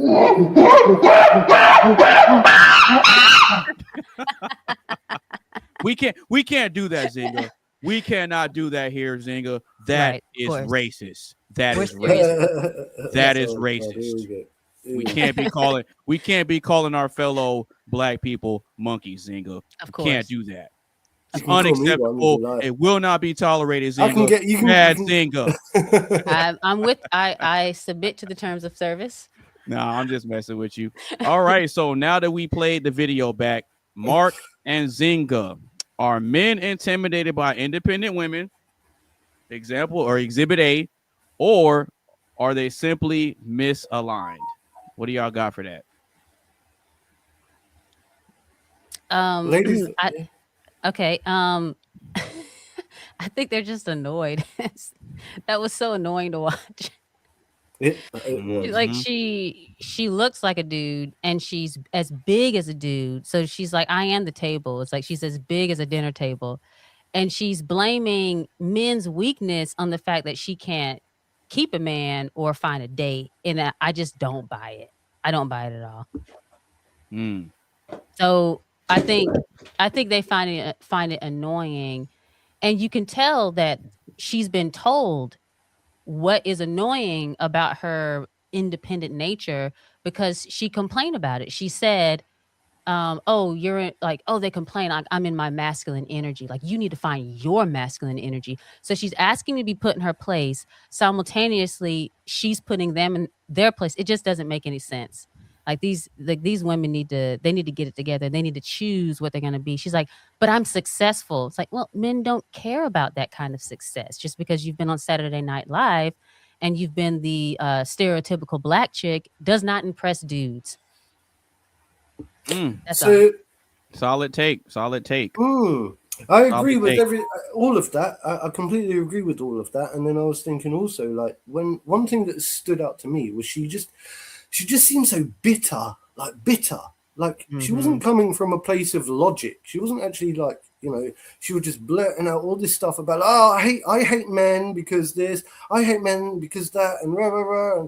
And like, we're looking at her and I'm thinking to myself, perhaps it's because you're not getting enough attention, Perhaps you're not getting enough male attention. You've not really had, a good relationship, and you're bitter and twisted. And what you're doing now is attacking men as a result of that. So instead of taking personal accountability, you're just going on online in front of the whole world and attacking all the men around you. And me as a man watching her, I'm thinking, well, do you know what? You could actually be quite beautiful if you weren't so ugly inside. Stop the cap. Don't lie to her, Mark. No, I'm saying people can be beautiful if they weren't so ugly inside, is what I mean. It's like when I watch like The View, for example, I see ugliness resonating from within, and I'm like, oh, some of the people that attend might be pretty, and I'm like, but you're acting weird, and you're being bitter and resentful and nasty, and I find it horrible and disgusting, and I find it ugly. And I'm saying that perhaps if she really wanted to make the best of herself, she could twist that round. She could look at herself in the mirror and say, do you know what? Right, I need to make changes. First of all, I need to start from within. First of all, I need to stop attacking men and being bitter and twisted. Secondly, perhaps I could change my diet. And thirdly, perhaps I could stop going online and attacking men. And then fourthly, perhaps I could start to resonate some nice vibes and say nice things to people. That's what I'm saying. So she could become beautiful if she wanted to, but she won't. She'll just continue to Can't change bone structure without the knife. Well, that's what Cartman would say. You know, Cartman is not big boned. He's just no, it's not fat. It's just big boned. But Mark, yeah, I don't believe for 1 second that you would look at her if you ran into her out in the wild. That you would look at her and assume. Well, not in her current state. Demeanor and oh yeah, she looks super approachable. I'm gonna go over there and shoot my shot. I don't think you're gonna do that, bro. I don't think you can do it. I don't think you're gonna. No, not in her current state. That's what I'm saying. Not in her current state. But if she was if she was trad and she liked to cook, and she was like, I love Jesus, and Mark, I want to be your helpmate and queen. You still you would think she's beautiful then? Well, no, maybe I would say that she's resonating some beauty from within, but then I'd still say to her, well, you're still not my type. I know that type. I've been offered that type. And I said, no, do you know why? Because she was too big for me. Yeah. At the zoo. She's very, there's a bird. Sorry, right, so- I want to back up for a second. You've been offered that type? Did somebody actually say, hey, I've got somebody for you. It's this type. Are you ready? Well, no, there was this woman that my man got catfished. Gotcha, bitch. No, not at all. No, not at all. There was this woman that I find very pretty. Actually, look, actually, the one that we were just talking about a minute ago actually is a dog. She's not my type at all. I'm just like taking things to the extreme. But there was this large woman that flirted with me and asked me out once. And I said no. And the whole of my workplace was saying, but why not? She's pretty. She's lovely. She's got a lovely soul. She's got a lovely personality. Yeah. And I said, because she's a bit large for me. Yeah. A little bit large. And I don't know how to go about saying that without, saying, well, I don't like fat birds. Right. I don't like fat chicks. Have you noticed that big women really like skinny dudes? They do. They do. I don't know why. No, me neither. I haven't asked anybody. Have you noticed that skinny girls like skinny guys too? I think they like bigger guys. You think muscular or fatter? Either one, just kind of bigger. Okay. Because have you seen those videos where there'll be a really fit guy, and then there'll be a guy, kind of a guy with a dad bod, and they'll have women. Like maybe they'll be on Venice Beach or somewhere, and they'll have women hug both, and they go, "Okay, I like the way the fit guy looks, but the hug from the dad bod was just everything I needed in my life." Yeah. So I don't know. It's weird how they switch off there. Yeah, it is weird, isn't it? But I don't because the problem is a skinny guy, right, against a skin with I think it's like because the way that. Think the cushioning, I suppose. I'm sure it's comfy. Heck yeah. I like dad bods. I think the ideal, and I'm a bigger woman. No. I think like a little muscular, like strong, dense man with a little bit of chubbiness on him. Yeah. Dreamy. Stop the cap. No, that's literally a preference for me. I can't stand because guys are always saying to women, don't tell us what it is that we like. But every time a woman says something like, oh, I like this, they're like, oh, stop lying. And I'm like, how do you think all these guys with dad bods are in relationships? Okay, what was the last guy you were with? Does he fit the description that you just said? Mm-hmm. All of them. Except for, there were two really skinny guys that I dated. And nothing against really skinny guys, but I don't I don't So have, I'm not like, oh my God, I would never date a guy who's skinny, or I would never date a guy who's fit. Like, obviously, I'm not going to do that. But like, my preference really is like a guy that's a little soft, like not feminine, but like, Yeah. I want to feel like comforted with that understanding of the female, like a little bit of female understanding, but right. I don't want with him the to have male food as dominant big as aspect. mine, but I would imagine. It sounds like Mark understands. Well, I do understand it. The trouble is, I'm a skinny guy who struggles to meet Athena's profile. Oh, there you profile. go. But Hey, but there you that's go. that's not You a might- problem, hey, you is might, it? hey, you might have a little something to work with in that But, regard. but that's not really a problem. Well, that's true. That's true, actually. Because You just one need some thing- of Athena's cooking. That's all you need. I can take care of that real quick. But I'm a big woman, so you know. But it's true. I think everyone's got their profile. So everyone has a particular profile that they're looking for and a particular something that they like in their perfect match. And I think that's the beauty of it. We're all different, and we all have our different like set of beauty standards. And the nice thing about this is that we're not all dictated by the same set of beauty standards. Mm-hmm. I think Athena might be trying to insinuate that she can get you right, man. Well, no, but here's the thing. I'm incentivized by these conversations to get, like, tomorrow to go and do some more push-ups and to lift some more weights. So there you it's go. not that I'm, doing it for that reason, but I'm just saying, when I hear and listen, I'm one of those people that actually likes to listen and take on positive feedback. I'm aware of my skinniness, always have been, and I've done it before. Well, Mark, just do it. If you're gonna go work out, do it for you. Don't do it. Yeah, no, I do. For a I couple do of do chicks on a it for podcast. myself. I think what Okay. it is the thing that reminded me. Sorry, go on, say Zinga. Say what you want to say. No, I was just saying, like you should do those things to be healthy. Like I'm an older mom, so I think about my kids and I go, I kind of want to be here for a while, and I don't want to be in a home or something when they're 18.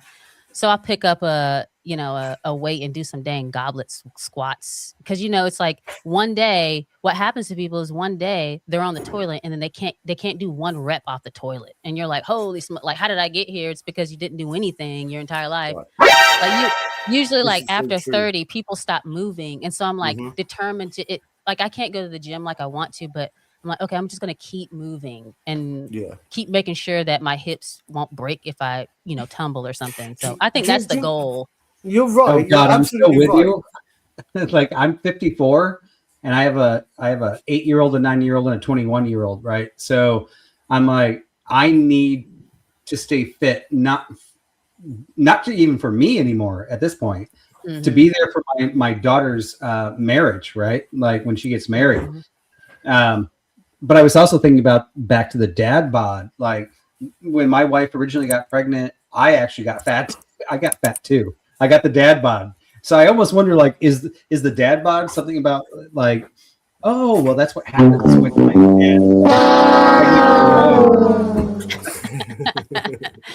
And my wife is in great shape. I'm in great shape. I mean, I think I am.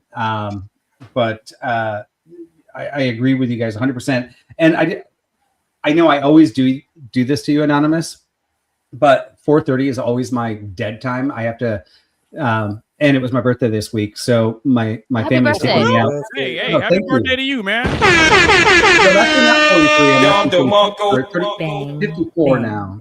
Shit like that. yeah. Shit like that. Shit like that. What day was your birthday? Tuesday. Okay, my kid, January she had a 6th. birthday yesterday. Oh, my January oldest. 6th. How about that? How about that? If you know, you So, know. They're taking me out to dinner at 5, and it's 4:30 here. I'm California, so I gotta jump in the shower and get ready.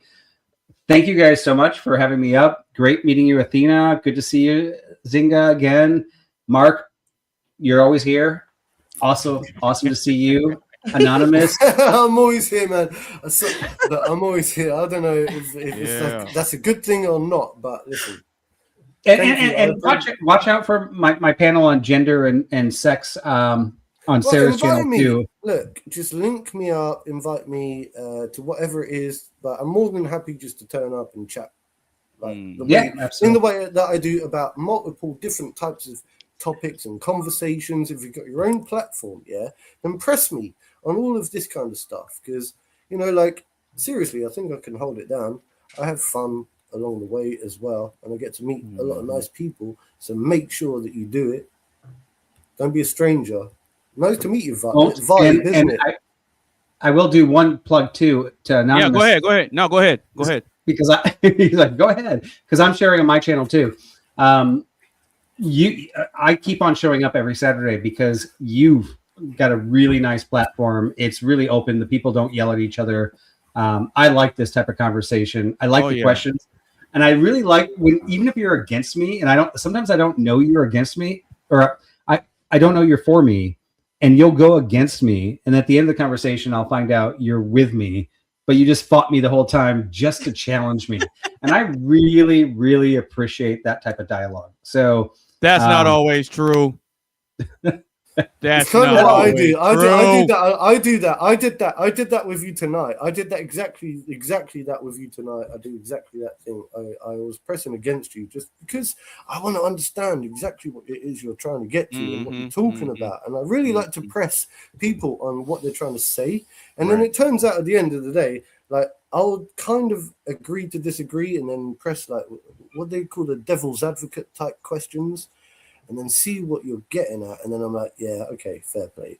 So, All right, well, yes. Vibe, before you head out, did you want to give a shout out to the people, or like, did you want to shout anybody out? Did you want to plug? Yeah, I want to shout out everybody on this channel. By the way, I've been following anybody that I've been talking to on these channels, and I'm not following you, Athena, yet. I just followed Zynga. I am following you. I will follow you too. But anybody that's watching on a different channel than Anonymous Bases, come over, hit the like button, subscribe. I don't want to steal viewers. If you love your person, you can stay with your person, but just go over for a second. He's the one doing the show. So make sure you support him, you give him the likes, and go back to your channel that you prefer. But yeah, I really appreciate these discussions, Anonymous. Thank you so much. I would like you to change your Anonymous base thing because it looks like Pornhub logo. But that's just my. Hey, no, watch this. No, watch this. That's exactly what it is. That's exactly what it is. That's exactly what it is. Hey, shout out to you, man. Bang, bang. Shit like that. All right. Thank you for having me. All right. You take it easy, brother. This isn't good for your back. I brought this on myself.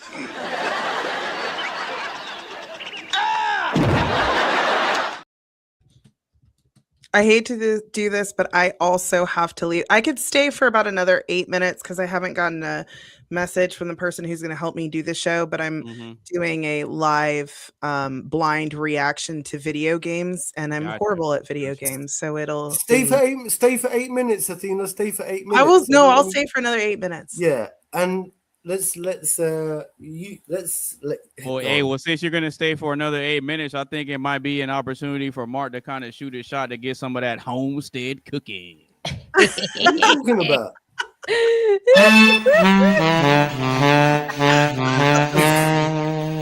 All right.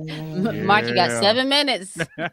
No, this is Athena's time. That's what I'm saying. It's not about me. It's Athena's got 8 minutes to go, right? So, well, you're missing your chance. You hear that, Athena? He said it's all about you. Am I really simping right now or what? Y'all are hilarious. Y'all are doing Shooting your shot is not simping. Right. Sorry, say I agree. No, that's not simping. But yeah. Hey, she's giving you the green light, man.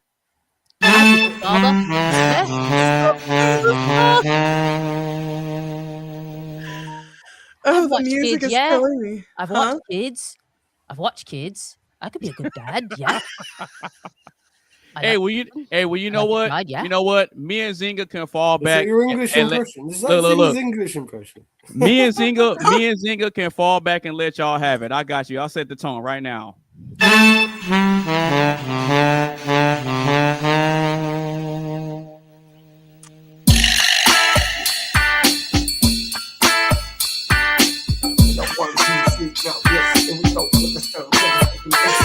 Hey.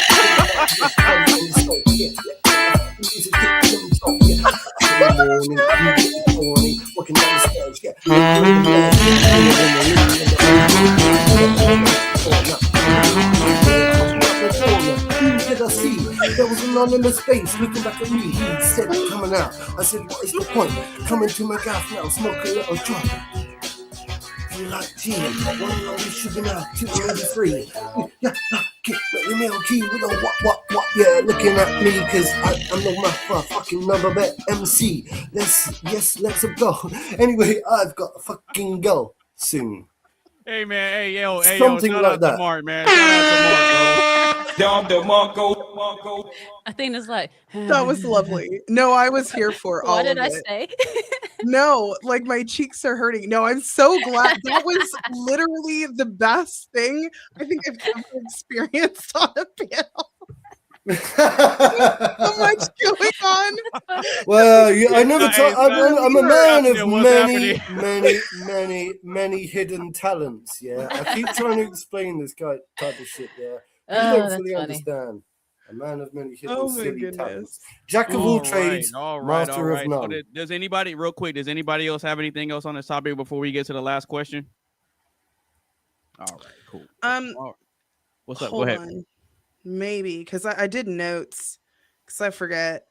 Oh, so you said something earlier. You said that men are held to the same standard. Now, for the most part, I agree, but this whole like be in touch with your feelings, show your emotions, and now all of a sudden school pew-pewings are like on the rise, and like the whole idea of like male stoicism has been trampled. And so I think there's still a lot of men obviously held to certain accountability because the laws still hold them accountable and society still holds them accountable. But you have teachers who are pushing for these young men to be in their emotions, and then they're wondering why they're going out into the real world and not able to cope. Okay. Well, I got a question from Panchucci. He said, "What's cooking at the homestead? What you about to whip up for the panel, Athena?" I cook so much. And here's the thing. I'm half Greek, half Colombian, but I'll cook Mexican food. I cook Asian food. I like my Caribbean style oxtails are like chef's kiss. Amazing. I cook everything and I cook for everybody. Like, really? Yeah. You don't come to my house full. You come hungry because it doesn't matter if I was planning on feeding you, I will feed you. Yeah, Mark is liking that. Yeah, my boy Mark is liking that.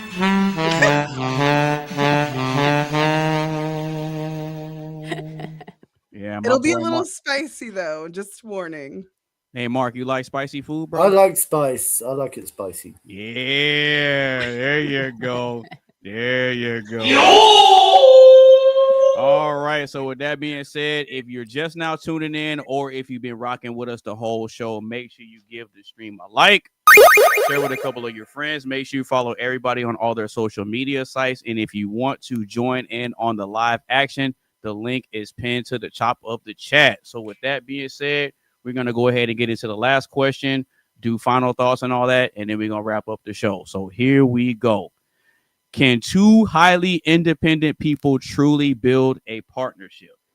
I'll read it one more time. Can two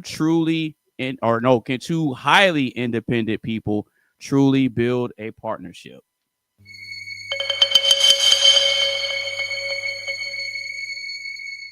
I guess Athena should go since she has to go. Since I have to go, yeah. So I think that's like fighting over going in different directions. And this is why I advocate for a woman to stay home, even if she's working from home. Like, even if she's not like running her own business or whatever, like just staying home so that she could take care of the kids. Because when kids are infants, you can work a job and take care of an infant because they sleep all the time. So it's not that I'm opposed to women like helping out, but like when they are the center career wise, it's like, and then the man is also working on his career, it creates this like division. It's two people going in opposite directions versus two people working towards the same goal, going in the same direction gives you so much more momentum. When a man only has to worry about his career, he doesn't have to run errands, he doesn't have to do laundry, he doesn't have to do any of that, even schedule his doctor's appointments. She does it all for him, even sends in the email to his work saying, hey, I need this day off to go to the doctor's office. When you have essentially a helpmate, a personal assistant who does all of that, you can achieve so much more. And so, oh, he wants to say something. I do. You could tell, couldn't you? You could tell. Yes. It's because it reminds me of what you said about the stocks and the oxes. The oxes at the beginning of the thing. Right? Working I had a towards one question goal. right at the beginning of that, because, you know, like with cattle and stuff, you're saying like, you know, you combined two beings together with the stocks and the The yoke, yeah. The yoke? Yoke. The yoke. Mhm. Y-O-K-E, yeah, which is the wooden thing that goes over there. Right, I get it, right. So I was thinking about that though earlier, and I was like, but what if you have like a yoke that's just got an extra hole? Yeah. So you have a third cattle or a third Are you wanting a oxen. thruple with third, Athena? No. This is highly inappropriate. She's a good Zinger. That's very funny. That's very clever. No. But that's not what I'm saying. That's Oh. clever. That is smart. That's funny. No, I'm just trying to bring it back to like the yoke oxen thing, and you were saying that because of something to do with biblical texts, that there's a yoke and an oxen, and then you've got like the two holes and the thing. And I was like, yeah, but as man, right, as humans, we can make an extra hole, or you can make an extra fourth hole, or you can make an extra fifth hole in that yoke. Yeah, the yoke of the oxen. So You can make that's- extra holes?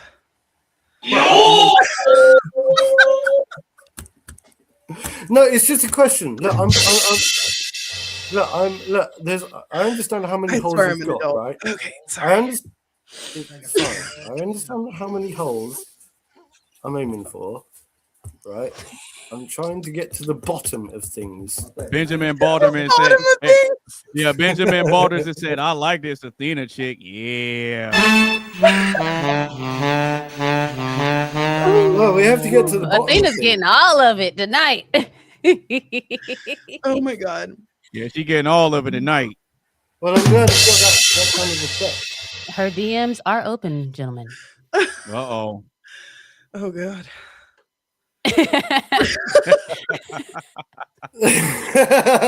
No, So but have we got to the bottom of the oxen and yokes? Like, I the don't whole know. scenario? I don't even know where Yes you're or going no? with it.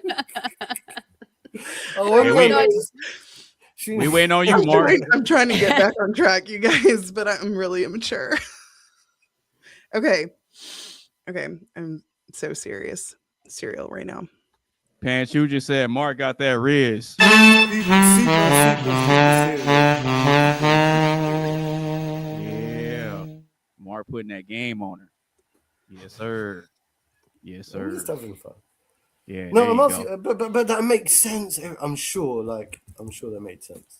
Yeah, because it's two beings working towards one goal rather than like going off in different directions.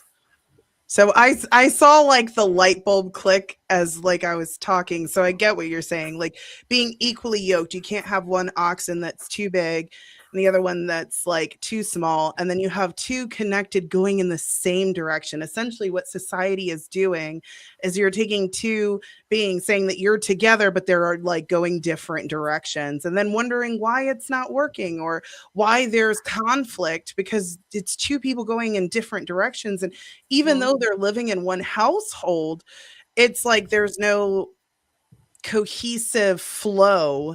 It's like treacherous waters, if that makes sense. So if you're saying, if you're making the argument that two highly independent people can't truly build a partnership, in terms of it being equally yoked, can they both be independent or can they both be dependent? Describe what you mean by that. I actually think both need to be dependent on one another. I have a very controversial view on that. When both parties need each other, they're less likely to leave. When one person feels like they can leave, then you are dependent on that person's mercy and that they are not going to succumb to their human nature. So is it possible that someone could do that? Absolutely. But is that normally the case? We know absolute power is absolute corruption. And in a modern society where everyone feels like they have options because they turn on a dating app or whatever the case may be, with men, it could be corn or going out and getting a prostitute, I don't know what I can say on YouTube. So it's like people feel like they have more options than they do. So like absolute power, absolute corruption. But I do have to go, you guys. But thank you so much for having me. I enjoyed I laughed so hard. That was the most entertaining. With me, not at me, right? With you, with everybody. Oh,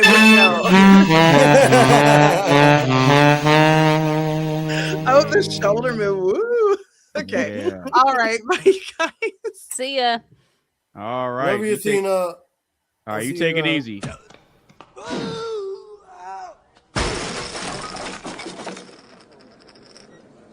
Was it something I said?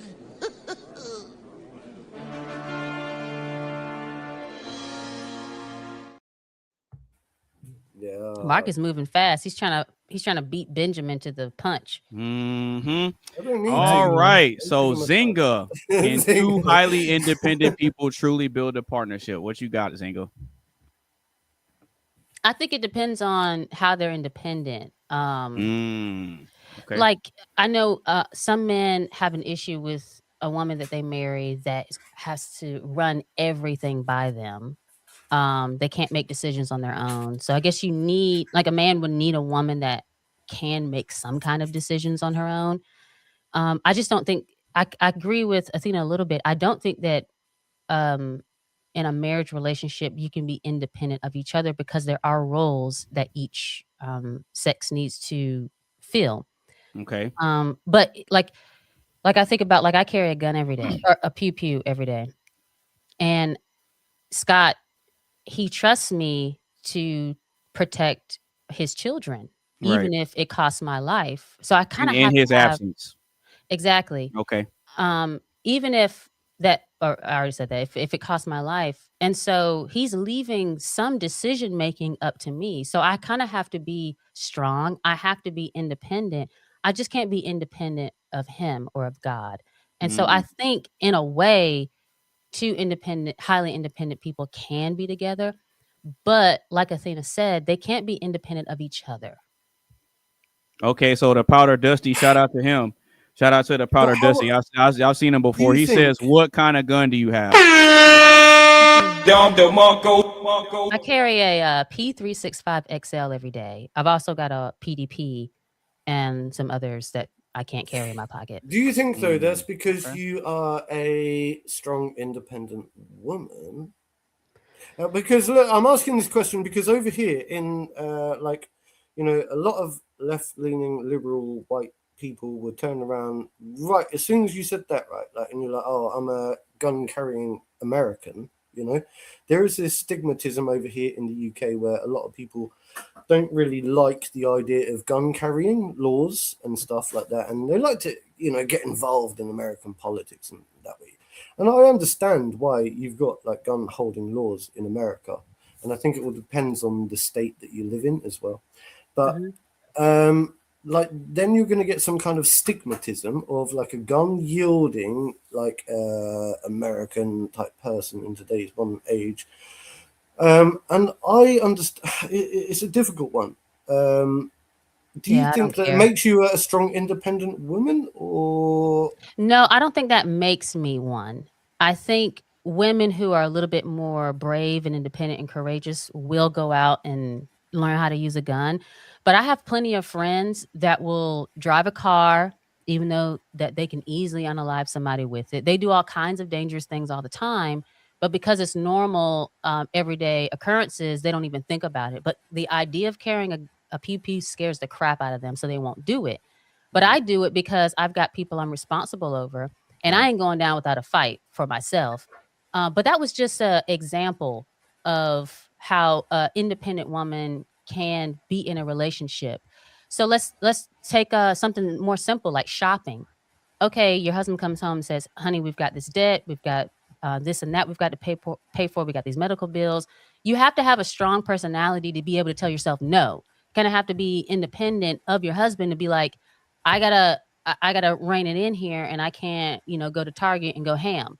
You know what I mean? So I think that being strong and being independent isn't a bad thing. I Right. just don't think that you can be in a marriage relationship. I'm not going to say partnership because that's GHEY.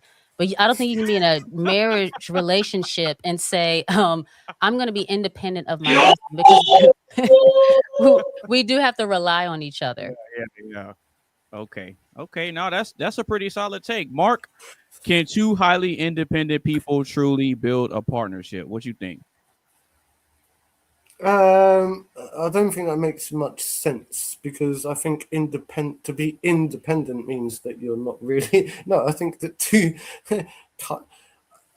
independence for me, like the reason I'm not in a relationship is because I feel like I'm too highly independent. Right? So I feel like I can't get with another person, and I think it depends like on age as well, because I've seen this, like when two people are young and they're growing up together, right? And it's like, oh, they're both dependent. People depend on each other as they're young. They've got more dependence, and as you age, you become more independent. Like me, I've got to the stage now where I'm like in my 40s, and I'm saying I'm so independent now that I couldn't get with someone else.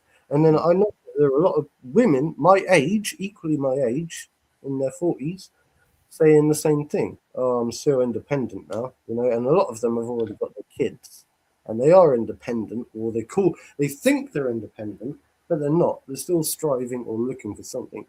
It's difficult to work out whether. I suppose they can. Two independent people can definitely work together in a relationship, so long as they can give themselves time and space and a break to be themselves and then come back together. I don't know, mate. Can I ask you a question? Yeah, go ahead. You got it. Go ahead. Mark, are you highly independent, or are you used to being alone, or like being alone? I love being by myself. Yeah. So there's a lot of that. I love being by myself. I like a lot of solitude, a lot of time by myself to think, a lot of time, like this kind of stuff. Like I would struggle to do what I'm doing right now, I suppose, if I had I'd be off doing something else right now. I just keep myself busy, but I at the same time like to pace myself on my own terms. And I don't like to go around telling people what they can and can't do. So when I get into a relationship, I'm almost like, look, I don't take on that masculine dictatorship role model that a lot of people talk about. I don't really do it. Try it. You should try it on like a pair of pants and just see if you like it.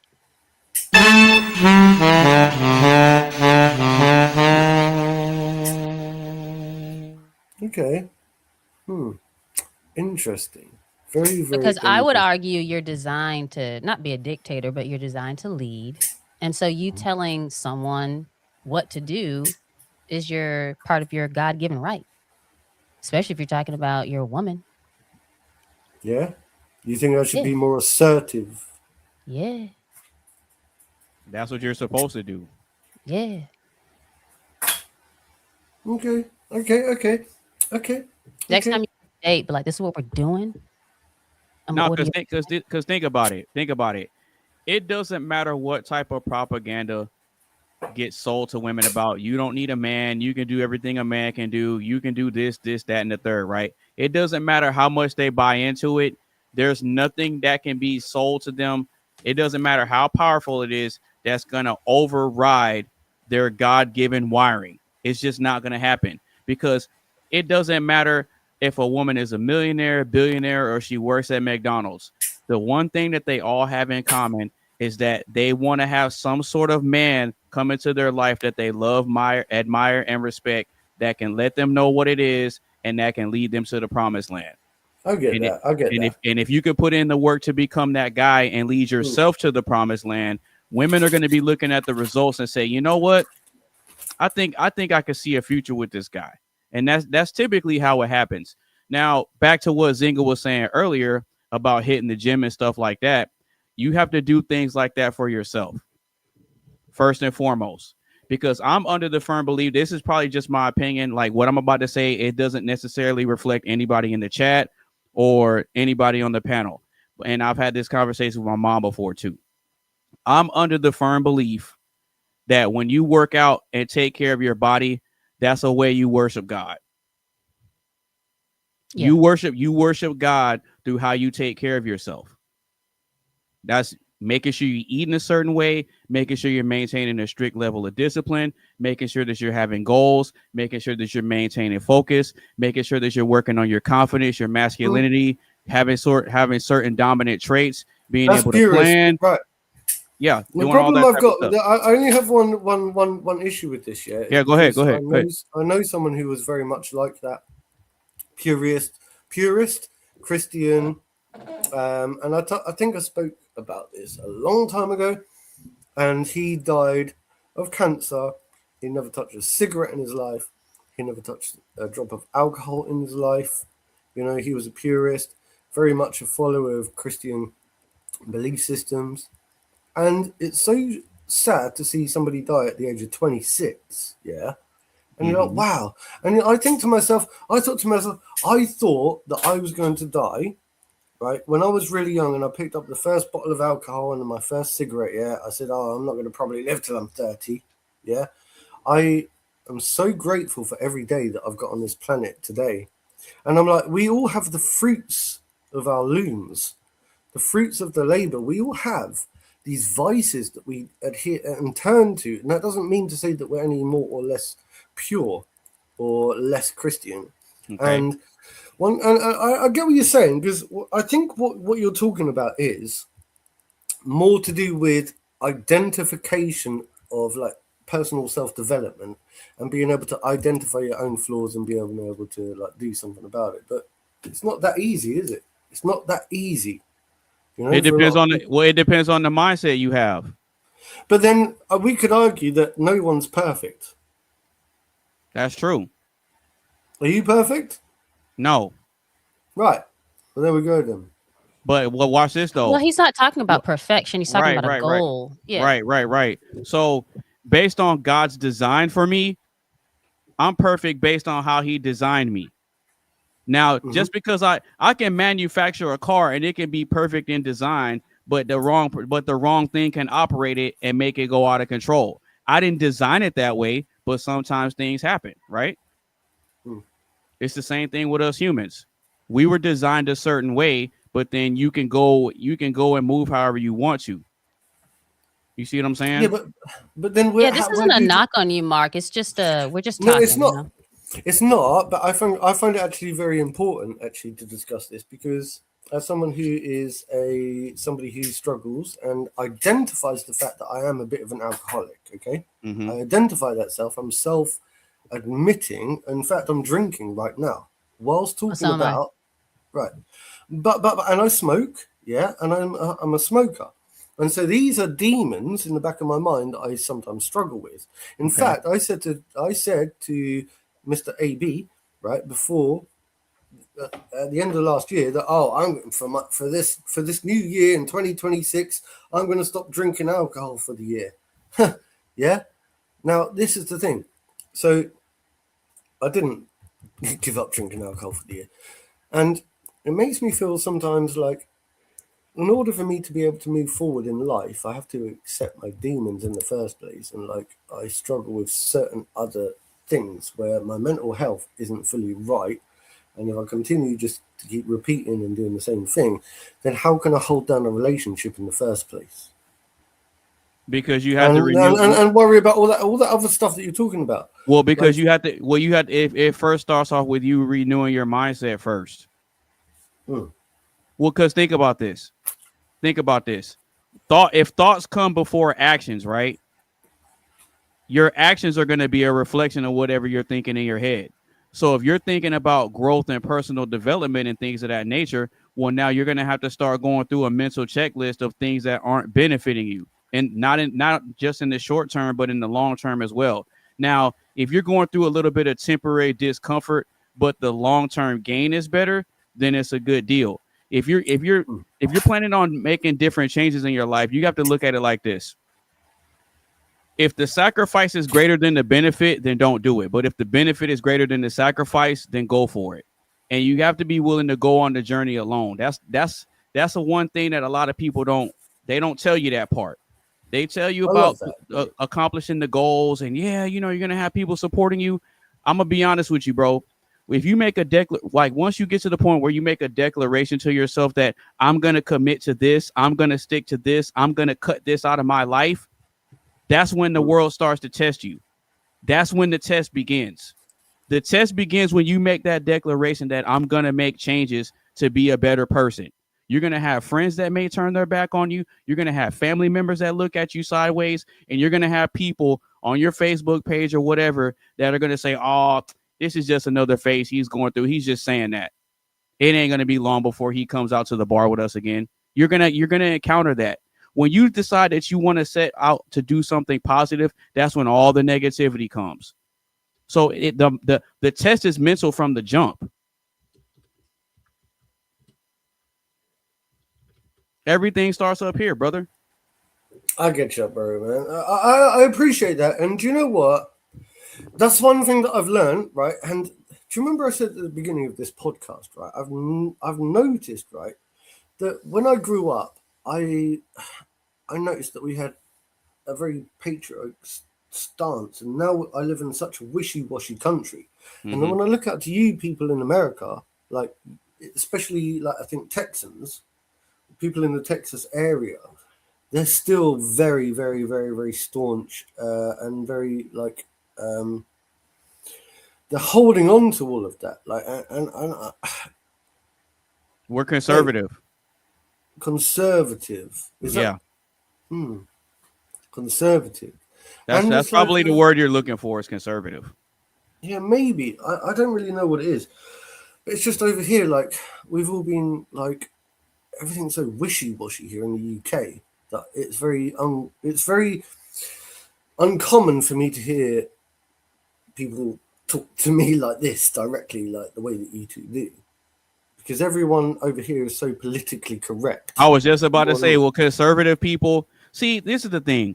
Conservative people in a general sense are not going to be politically correct. Because I'll overly politically correct. Right. But I'll give you something. I'll give you something that I realized going from a kid to an adult, right? Human beings in general, from the time you're born conservative. You're born conservative with how you think. Yes, you are. Yes, you are. I thought that kids were born like just left liberal. No. No idea what's going on in the world. Human beings. No. Human beings are born conservative. You want to know how I know? Because kids are brutally honest and they don't lie to you. Okay. And when kids are telling the honest truth, they get chastised for it.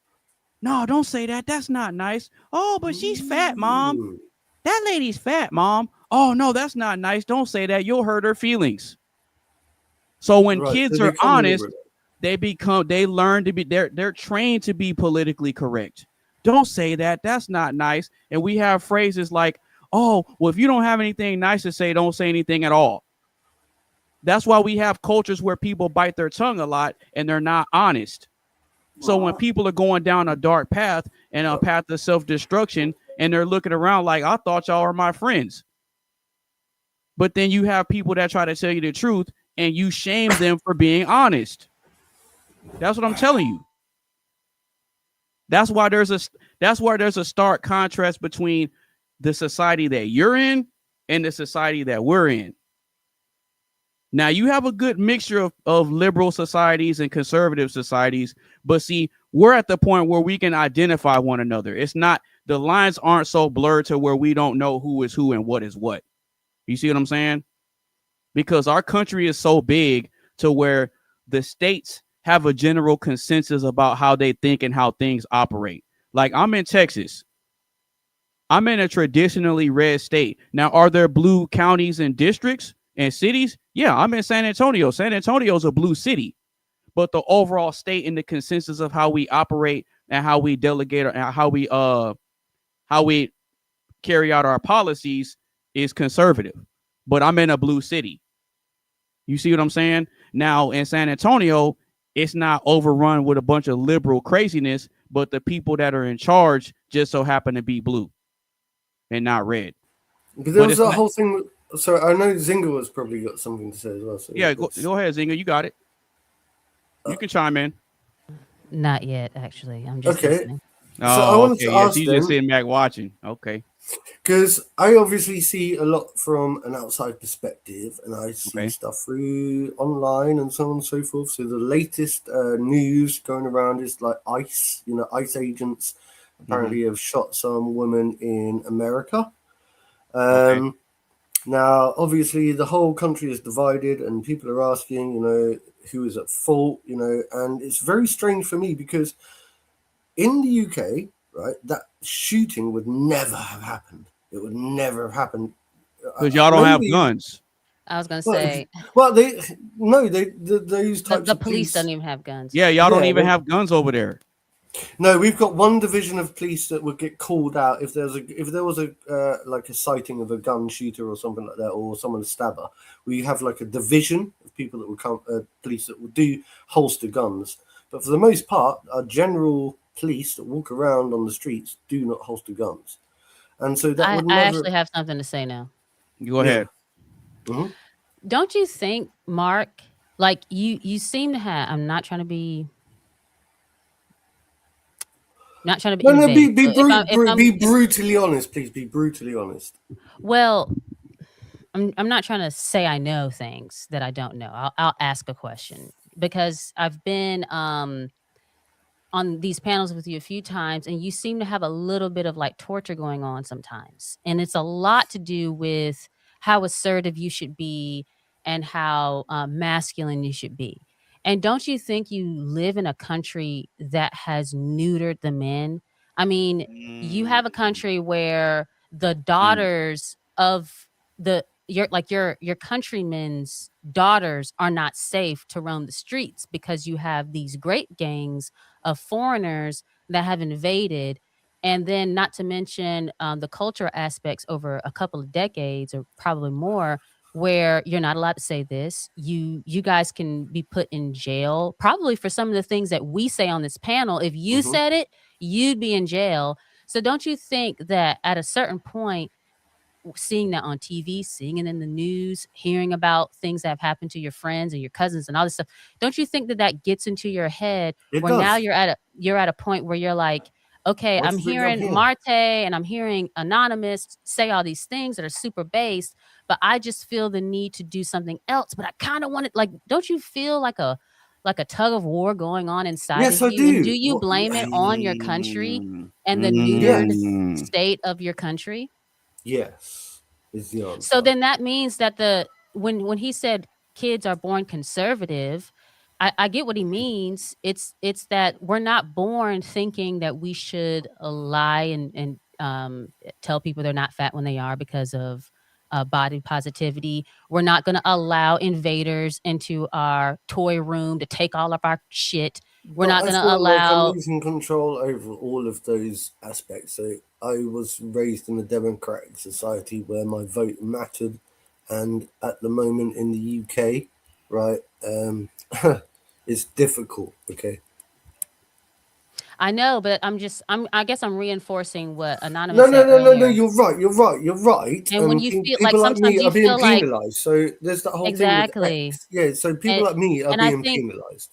Yes, and I think when you hear like sometimes like you scoff a little bit, not a whole lot, but sometimes you scoff at the things like Anonymous says, Marte, Coley, or whoever, because it seems hyper masculine to you when really they're just saying things that dudes at sports bars say to each other all the time about women. I don't think I mean to be scoffing at them.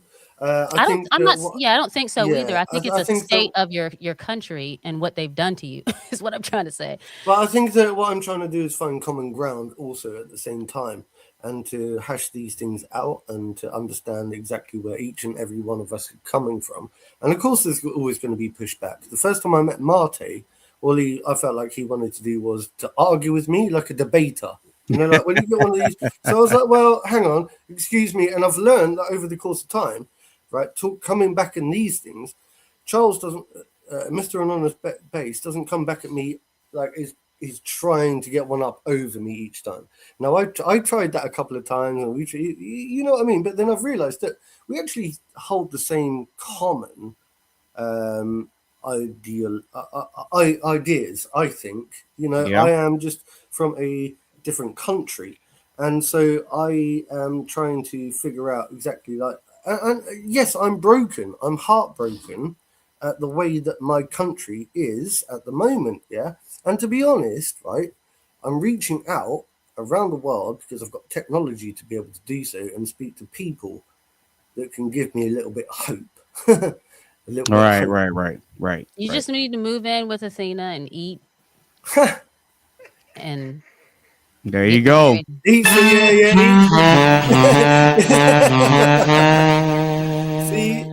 Come to America. Listen, I'll speak for myself. I'm becoming more and more racist the more I see the news lately in this past year. And I really want more white people in this country. So I invite you to move in with Athena and immigrate. We need more WASPs. I don't know if you're actually like being sarcastic or what, like, but no, like, she's being there's a for bit real. of truth. There's a bit of truth in that. She's being for real. I thought about migrating. I thought about migrating to America, but it's expensive to migrate to America. I've actually looked at it. Well, what you do is you go to South America and you walk up through Central America and then through Mexico, and you just walk over. FBI, open up! She's trying to set you up. She's trying to set you up for failure, brother. Are you gonna commit me? Hang on. What I'll do is I'll say I need an editor for my photography business, and I'll get an HB1. You're in there, man. Sweet. I promise. He's Indian. Yeah. Right. Sandra Gupta. Right. Yeah. Sounds good to me. So when we're tying all this back into the question, can two highly independent people truly build a partnership? I agree with Zinga to a degree, and I'll say why. So when it comes to being in a relationship with a significant other, I look at it like I need to be independent in the things that I'm good at that I bring to the relationship, and the things that she's good at that she brings to the relationship, she's going to be independent in those aspects. So anything that she's good at as far as bringing different sorts of skills to the relationship that can help benefit not just her, but me, I let her have that. If you're good at A, B, C, cool. I'll focus, and I'm good at D, E, F, cool. We're going to work together, figure out how to interchange the letters, and then we can make different words throughout the relationship. That's kind of how I look at it. So I've had people ask me before, oh, well, you know, you seem like you're super dominant and you're this and this and that. You know, you seem like you wouldn't want your girl to have a job. That's not how I think. If you had a job and things going on before you met me, and you have something that you're passionate about and you bring it into the relationship, I'm not going to take that away from you, because that's something that you came into on your own or whatever. That's something that you came into, and that's something that you're passionate about, and that's something that you spend a diligent amount of time doing, right? If it's something that makes you happy, as long as it's not like degenerate stuff, if you have some sort of hobby that you're passionate about, like if you like to paint or whatever, or something like that, I'm not going to take that away from you because it's not conducive to the relationship. That's something that you hold near and dear to your heart. If you have a job, if you have a business, or if you just want to be a homemaker, I'm cool with all that, because I'm looking at it like, you know what? If I want to take this woman on, I have to analyze and look at what sorts of skills and values that she brings to the relationship. And then I have to figure out how to utilize that, right? Because she's going to come to me. She's already sizing me up, scanning me up and down. Okay, what does he got going on that I could benefit from? You see what I'm saying? She could have her own stuff going on, but if she's going to couple with somebody, the same thing with me. If I'm going to couple with somebody, I have to be looking at different values. I got to start with the mindset too, because looks can fade and looks can deceive at the same time, right? So the looks are going to get you in the door, but it's what you got going on up here and what you got going on in here that's going to determine whether you have a seat at this table or not, right? Sure. I've got this whole thing of some people, like, I don't know, what if, like, you know all of this stuff, but you don't just even care? Like, what if you know all of this stuff, but it doesn't matter anyway? I can utilize a lot of this stuff that everyone's saying, but it's like, well, I always say this: if I really wanted to be in a relationship, I would have been in a relationship by now. It's not that I can't be in a relationship, yeah. It's that I've chosen the path ahead of me for lots of different reasons. So there are people, I think that everyone, if they really wanted to be in a relationship, they could be, and they would be. That's not true. That's not true. Well, maybe. Oh, yeah. Actually, that's a very. That's not true. Thing. Yeah, that's a very silly thing to say. That's not true. And I'll tell you why. I'll tell you why it's not true. I'll tell you why it's not true. But I think Zinger understands where I was trying to get with. I didn't. I was going to ask for clarification before. Right. Anonymous. Can I do clarification then? Yeah, go ahead. Go ahead. You got it. Because to clarify it, I don't mean it that way. I mean that everyone has the potential. Hey, you're muted. Sorry. Yeah, the potential, right? The potential, yeah. So, like there are these desperate people that go around and, like, you would say to yourself, like, oh, if you really wanted to be a relationship, you get into yourself in a relationship right now. I think everyone has that potential. It's just that people don't tap into their right potential. Like you see the potential in me. That's why you're encouraging me. You're saying to me, like, Mark, if you do this and do that and do this and the other, I've got the potential. But it's like, well, first of all, they need to have the drive, I think, or the drive and the desire to want to have and form a relationship and hold down a family in the first place. Okay. So it comes to, and then, like, there are those people that are, like, desperate for a relationship that can never find one. So it's weird. But I always thought about this before. Like, people have said to me, why haven't you settled down yet? And I'm like, well, I'm sure I could have done, really, if I'd wanted to. And I asked myself, there's a simple answer for that whole dilemma. The dilemma that you just outlined on both sides, there's a simple answer for it. It's a mindset thing. It's a mindset thing. That's really what it boils down to.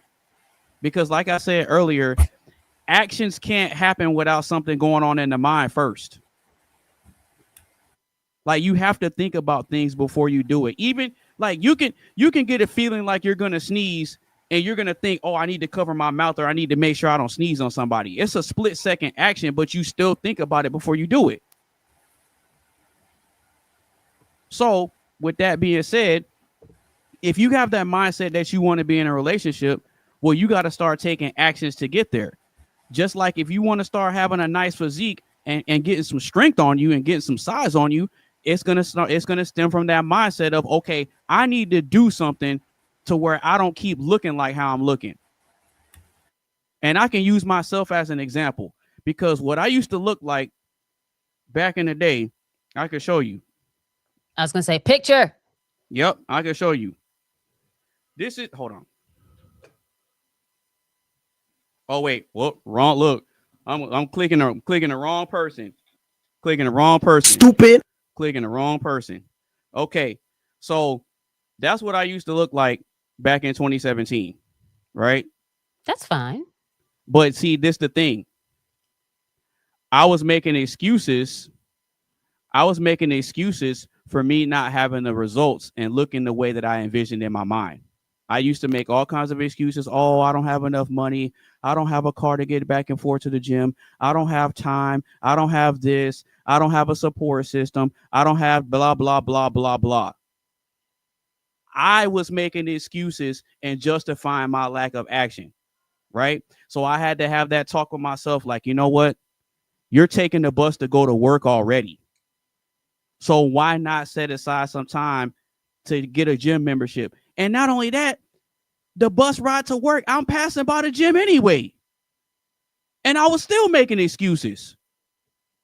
This is what I used to look like. This was me. Mate, you weren't that skinny, but look, no, it's good to see. Do you know what I can see? Do you know what I can see? I want to know what he looks like now. Hold on. So look, I made the conscious choice to say, you know what? Let me stop making excuses and let me just set aside $50 and go to the gym and just talk to somebody. Yeah. I ended up getting a gym membership April of 2017. So I told myself that I'm going to commit to this for 30 days. And if I don't see results and if I don't change my mindset, then I'll just stop. Right. But then within 2 weeks, I was hooked. And this is what I looked like 2 years after I started working out. Dang, you and Marte. This is what I looked like 2 years after I worked out. So then I took it a step further and said, you know what? I'm already doing the exercise. I already got the routine. What can I do to maximize what I got going on? And that's when I started incorporating my nutrition and cooking. Making sure I'm in the kitchen, making sure I'm portioning out my stuff like that. And, making sure I'm doing what I can to be consistent. Like all throughout COVID and the pandemic, I'm still going to the gym. Even when the gym closed down here in Texas, they start shutting everything down, and I'm still figuring out some sort of way to make something happen. And like I'm telling you, Mark, it was a mindset thing. It was a mindset thing. I was making excuses, bro. Now, I don't smoke or drink or do drugs, and I'm not out partying or anything like that. But in order for you to really get changes and maximize what you have going on or what you want out of life, you just got to make the conscious choice, bro. That's why when you said, is it really that easy? I'm like, yeah, it is. No, I understand, man. I understand. You're just gaslighting yourself to think that it's not. Mate, I understand, right? So, like I said before, I did a year where I went sober, and also in that time process, I've done like 6 months of giving up smoking. I've done it all. I've done it on and off through my life. I've also done where I've gone and joined the gym and gone abstinent. I've done all of that, and I understand the feeling of the endorphins that you get when you start like giving things up and all of this kind of stuff. The thing is, I always feed back into it. So I go through phases. So it's not that. I understand it. I will, like, I guarantee, do my press ups. And I look, I don't think that I am the biggest person to worry about in the world. It's other people. I get it. No, I get it. We need to worry about. But I get that. But you and I are having a conversation right now. Yeah, and I heed that. I heed everything that you're both that everyone says. I heed it. I understand it. Yeah. And okay. I don't disagree. Right. I don't disagree. And I think that it's great to have that moral support, actually. And I appreciate it, man, because I respect what you do. And also I respect the fact that you get yourself up and get yourself into the gym every day, And so, like I say, if you're leading by example, and then anyone else who's watching this video tonight, maybe they can be also equally inspired as well. You're going to inspire me like if you carry on the way that you're going. I don't know what that's all about. Yeah, that's your workout program. I have alarm set to Yeah, help right. to help I me get that. delegate my time throughout the week. Don't get me So wrong, man. So I like to respect keep it. I like to get it. keep myself on a schedule. Hmm. Because if And- I and keep I- myself on a schedule, then I keep myself accountable. Now, do I have my slip ups where I might go a little crazy with the food, or I might do this and that? Yeah, I do. But at the same time, I do my best to not make justifications to not put in the work. Yeah, I have my bad days. Yeah, I have my days where I'm tired because I work a physical job too. Like I said at the beginning, I work outside and I install solar panels on top of big business buildings. So I'm doing physical work. I'm lifting bricks. I'm doing this and that. Like I'm active. I get out there. I'm breaking a sweat. I'm out there when it's hot. I'm out there when it's cold. I'm out there when it's windy. Sure. I feel like I work hard as well, mate. It's not as if I don't. I worked and I had to walk in the ice today, which is very difficult. Which I had to walk to work and back to go and do my cleaning shift, where I'm cleaning other people's houses and cleaning their toilets. Nothing and wrong doing with stuff that. like that. And I do Nothing all wrong that with kind of that. stuff. And then I had to walk back home. And then I've got other people that rely on me. And then I've got to go and do another job tomorrow. And then this, that, and the other. I do work hard. So it's not as if I don't. I think what I really need to implement is more. But here's the thing, right? I don't know if you fully understand this, but I had pneumonia 3 times as a child. And ever since then, I came out of hospital, was a very small person. And so I've always worked out my entire life, right? And smoked and drunk. But I work Consistently, out. though? And the problem is, even though, look, I feel like I've got, like, I don't know, something. Okay.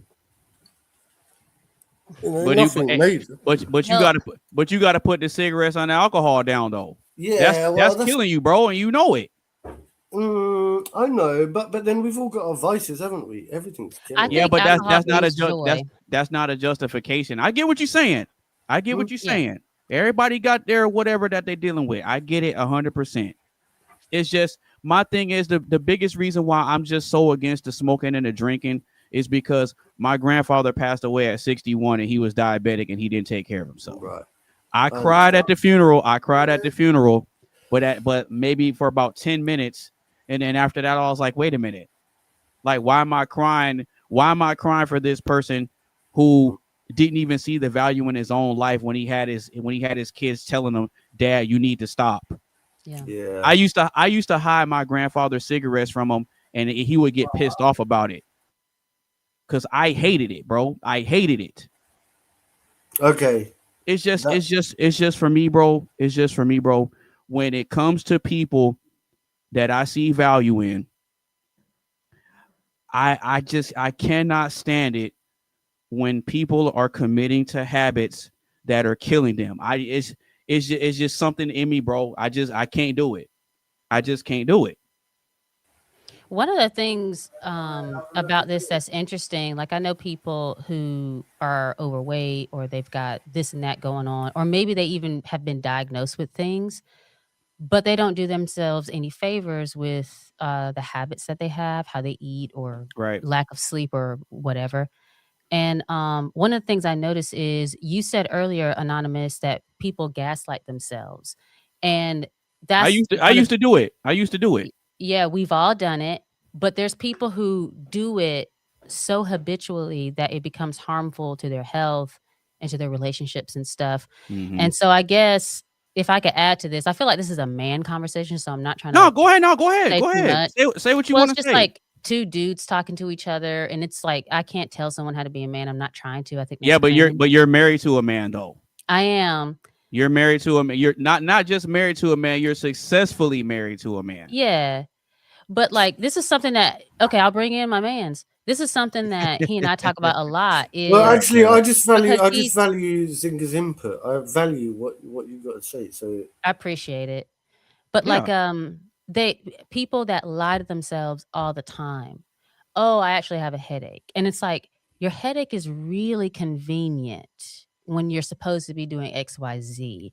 Or, oh yeah, I've talked to this, I've been to this doctor, or I saw this video that said I should do this because I have XYZ condition, and then they never follow through. And so I'm not saying Mark is that. I Right. think I'm I could point the definitely finger back at myself, but I guess if anyone's watching, if you lie to yourself, like just choose, I guess, one lie. Like for this month, for a month, choose one lie that you're not gonna lie to yourself or continue in. Like, okay, I know I should put down the beer. Okay, let's Well, say it's beer. Like, okay, maybe you're not anonymous and you want to be a teetotaler. Okay, well, switch to scotch so because so you so can only so, have so a the- little bit and it doesn't make you fat. Like maybe you just switch to scotch and not drink beer and your belly won't be out to here. Like do little things like that, I think, and I think that'll help you. Absolutely. And do you know something? One thing I learned from my friend who struggled with Narcotics Anonymous is the first step towards recovery is to stop lying to everyone else and stop lying to yourself. Now, the whole purpose of recovery is to be able to identify that, yes, stop lying to everyone else. If you drink too much, so it's like when I said, at the beginning of the year, I was going to stop drinking for the year. I kind of put it out there online, and I realized, I shouldn't have done that. I shouldn't have done that because it's not the rest of the world that I'm stop drinking Yeah, for. It's yeah, myself, yeah. yeah. And so here's the other thing. Also, it's like I've learned over the course of time that lying and being sneaky about things gets you nowhere at all whatsoever, and that I think is a part of recovery. It's recovering from, and I try to be as honest as I possibly can. But see, And this goes out to the even rest that, of the world as well, because I know Zing right. But real quick, even that ties into us as men being independent, right? Because if I'm able to see, and this is the thing, just real quick, this is the thing. People are genuinely shocked when I meet them and they ask me how old I am, and I tell them that I'm 37. Mm-hmm. Yeah, I thought No, you they're were younger. don't I thought you were Gen Z. See, and that's why that response right there is why people tend to be shocked. Really? You're 37? And they automatically assume I have kids. Well, how many kids you have? And when I tell them I don't have kids yet, oh man, well, don't you think you might be waiting too late? No, I'm not. No, I'm not. And then when I go into why I'm waiting, then it's like, oh, okay, that makes sense. I have to make sure that I have a bunch of systems in place that are working for me to where I have a solid enough foundation to where I can mentally and emotionally and physically, psychologically commit to a wife and children. So one of my customers literally asked me earlier, this is funny, on a job earlier today, he said to me, Mark, right, how do you see yourself in the future? I said, I don't know, why are you asking? He goes, are you going to get married? I was like, probably not. He goes, why not? I said, well, I feel like I'm getting a little bit old now. I'm like 42 years old, yeah? And he's like, yeah, I know. You can marry a younger woman. I get that. That's the difference between men and women.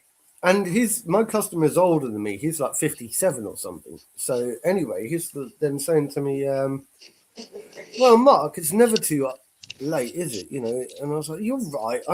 I understand all of that. It's never too late, and I'm never too old. Age is just a number, and it's as good as you present yourself, and as good as you are and feel. I think mental and physical health is very important. But then at the end of the day, I said to him, but even if I was to fall into a relationship today, at my age, I still don't have the same amount of energy that I used to have, and the same amount of whatever. Well, she's going to be taking care of the kids. You just make it. Having a better mental makes you a man that's gentle. I repeat, having a better mental make you a man that's gentle. God. Shout out to Tizzle, bro. What up, everybody? My bad, y'all not seeing my camera. You already know what the deal is. I'm making me some food. On God, y'all already know my YouTube channel. Is that what it is? Oh, okay. Yes, sir. Oh, no, I'm for real. Look, hey, look, I'm dead ass. Look, my refrigerator open. Hold on, let me turn my camera on. I got the Kool-Aid right here. We believe you. No, we believe you. We believe you. Just go ahead and handle your scandal, and then You've got quite a cute elbow there. Bro says, "Wait, hold on, whoa, why you peeping at my elbow? What? That's kind of a little weird." Uh-oh, It zoomed Zinga. in. I couldn't help it.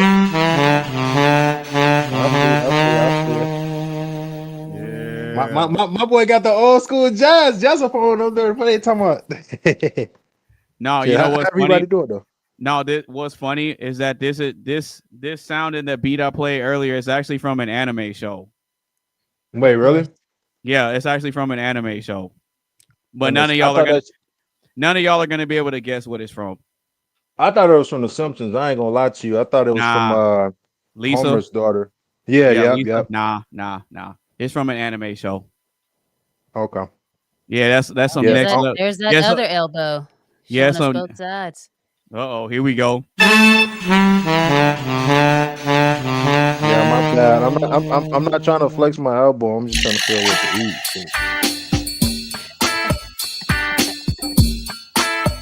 Wait, is this from anime too? Watch that elbow bend. Watch the elbow bend. See how many racks I spend. Tell them I ain't gonna do no 10. I ain't come here for the friends at the end of the day. It's coming Everybody's together. rapping tonight. Yeah, that's from the anime show. Oh no, you missed the rare bass Mark Fowler freestyle. You missed the Fowler freestyle. What? Let me find out, bro. Was freestyling? Oh shit. Hold on. Yeah, I forgot about that. Yeah. Some freestyle shit. Oh, you got people in the Was chat. it good though? Was it actually people good? in Or the did I chat sound trying like to an figure out idiot? what the music is from, and no, that's not it. Y'all are wrong. Y'all probably aren't gonna guess it. Hey, you putting them on game for real?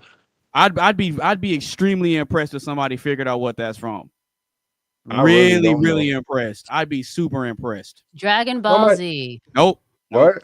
Oh, I was gonna say Digimon. Nope. Absolutely not. Pokemon. Digimon. I don't think I Sailor even watched Moon. Digimon.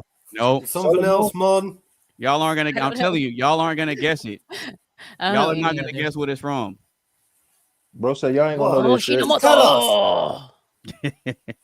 All right, so Tizzle, you came in at a great part of the conversation. This is actually the last question of the show.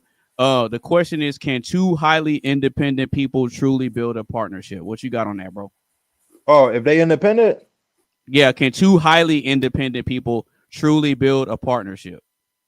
I What feel do you like think? they could, but I feel like they could, but it's gonna be impossible to do that shit because both of them go how do I explain it? Like I feel like both of them gonna have a big ego ahead of them, and both of them gonna have that type of mindset. They're gonna be like, I don't really need you. I could do this shit all by myself. If I ain't hire you in the beginning, I could do this shit now. But I mean, both of them gotta really commit and they gotta really conversate and they gotta really talk what they want to do together and what they want to build out and work. Okay. You see, I kind of gave a little bit of my take on that earlier because Zinga kind of said something along the lines of what you said.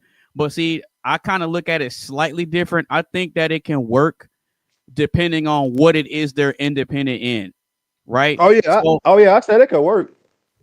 Yeah, and that's what Zinga said. It depends on what they're independent at. And so when it comes to something that you're bringing to the relationship, if it's something that I'm not that good in, but you're way better at it, that would be something that you would have a lot of independent thought on because that's something that you're good at, right? They can help you, shit. Right, exactly. That's what I'm saying. So that's why I say it can work to a T, right? But see, for me personally, I'm the type where if somebody's better than me at something, I'm seeking to learn from that person, right? I'm gonna be soaking in information, but a lot of what tends to happen, and I guess this is just for me personally, I kind of take it to extremes. So when I want to learn something, I want to be as good as possible. Man, so you talking I'll just keep working until I get good at something, and then it somehow ends up outshining the person that was doing it before me that's better, and then a lot of times it causes friction. That's why I have to be very picky about who I deal with. Nah, you talking to somebody with a short attention span. Once I know somebody can do something better than me and I'm willing to learn, my shit is literally focused on that. I'm not focused on nothing else. But I get what you mean though, because motherfuckers, they could be side-eyeing you or they could be on some hating ass shit, but really, you just trying to learn something new for real. All right, so the Mo rebuttal, he said Roger Rabbit, nope. And Bernard Whipple says sound like a Shaft type beat, nope. It's from an anime. Type beat. I ain't never thought about that. Show. It's from an What anime. Show. What the hell they know about Shaft? Oh God. Well, I mean, a lot of the people. Well, you gotta remember the people in the chat are older than you, bro. Oh yeah, you're right. Some of them are older than me. I was born in '88. You're right. True. Yeah. True. So They probably talking about the old school Shaft. They probably not talking about the Samuel Jackson Shaft. You know what I'm talking about. Right. Okay. Look at Zynga trying to throw some stuff in here. Nope. Card Captor Sakura. Nope. Are you talking about for the intro? You good? It's not. It has nothing to do with Sailor Moon. It has nothing to do How with about Sailor you? Moon. I was gonna say, by the way, it looked like you got a new camera too. Did you get a new camera or did you get like a new setup? No. I put myself on the laptop instead of my phone. Change. I put myself on the Nice. Okay, for anybody on the panel and in the chat, I'll give you a hint. I'll give you a hint as to the publisher of the anime that this music is from. If you look up like the person who made it. No, the publisher, the person who put it out, the company that put it out. Okay. They might have. Well, yeah, it's the publisher. The company is called ADV Films. ADV Films. That shit sounds familiar. ADV Films. If you Google ADV Films, then you'll see a list of the titles that they put out, and it's within one of those titles. And one of the most popular animes that came from ADV Films, which is one of my favorites, is an anime called Elfen Lied. They only had one season and they only had 13 episodes. Damn. And from what I heard, there's a character from Stranger Things that's loosely based on the main character of that anime, Elfen Lied. I heard that the short season anime shows be the best anime shows. Is that true? Yeah. Yo, you're talking like some different language right now because I don't know what you're talking about. Oh, wait. No, I'm just saying. You're talking about like some game. No, what is it? Some anime type thing. Some music from an anime thing. I have no idea. I don't even watch anime. Mark said you got my eyes puzzled. On God. Yeah, I'm puzzled. I'm puzzled. But yeah, as far as two highly independent people forming a partnership, I agree with Chisel and Zynga. Oh, I know. Boondocks. Is it Boondocks? No, I was gonna say. That's definitely answer in the comments. Check the comments. But I thought I got something. I thought you were testing me on something. Hold on. No, I go to the last one. Elfen Lied. No. 2004. No. Okay, so ADV Films was putting out titles in like the 2000s era. So anything. Look at the last one. Look at the last one. 2003 or nah? Nope, it's not Elfen Lied. It's not Elfen Lied. That's what I'm saying. Elfen Lied. Yeah. No. Elfen. Okay, so ADV Films actually published and put out Elfen Lied. It only had one season with 13 episodes. Damn, that's it. Yeah. Okay. That one show we liked, where they. I was actually sad that they didn't release another season. And the last he was a black guy. You ain't lying. Is it you got one show you fuck with watching and they got like, huh? Serena. Yeah, I would say it'd be like that one show you will watch and then motherfucker have like 2 or 3 seasons and then that's it. Like literally, I don't know if y'all know this show called Power, but it's a spinoff show on Power called Power Force. They literally finna have one more season and that's it. And it's the third season. But they delaying one more episode and they letting their fans know it's gonna be worth the wait because people predicting if people know Tariq, people predicting that Tariq finna have Tommy on the Power and maybe Ghost might come back for appearance, but you know how that theory should go. Some of it might be true, some of it might not be, so we just gotta wait and see. You watch YN TV. Yeah, he does. Hey, what's wrong with YNTV? I mean, shit, they know what they doing. It's pretty much accurate. That's not it either, Zinga. Well, And I Street don't know that Fighter- YN life. I'm married to a white man. I ain't about that anymore, son. Hey, said I'm not. she- Hey, hey, hey, Ain't hey. about it no more. I'm gonna put it like this. I'm gonna say it in a professional and most respectful way. Go I'm a ahead. YN, but I don't do YN shit. If that makes sense. Then you're not a YN, sir. Oh, okay, then I'm a professional. You're a gentleman. then. respectful young man. Right. On Yeah, God. all the look, Zingo, all the answers that you're submitting are incorrect. You got Ponchuchin that says Looney Tunes. Absolutely not. Damn, Looney I'm Tunes. just my going shit. down the list of all of this stuff that this. Oh, ADV Films. I'm just skipping around and copying. What's and pasting. AD Police? Is that a I show? give up. I don't know. Oh, I y'all just can't. went down the list. Steel, Yeah. Angel, Karumi. Hold on, this a new. Y'all put me on game. Hold on. I can't. I just can't tell y'all. What? I Full never Metal heard of that No, before. Full Metal Alchemist was not done by ADV Films. If I'm not mistaken, I think that's Viz Media. I could be wrong. Don't quote me on that. It could be wrong. I think Full Metal Alchemist was published by Viz Media, but I could be wrong. I ain't gonna lie, Steel Angel kind of look decent. It's too bad they only got 3 seasons though. Mm-hmm. Can we talk about makeup? Talk Makeup? about makeup.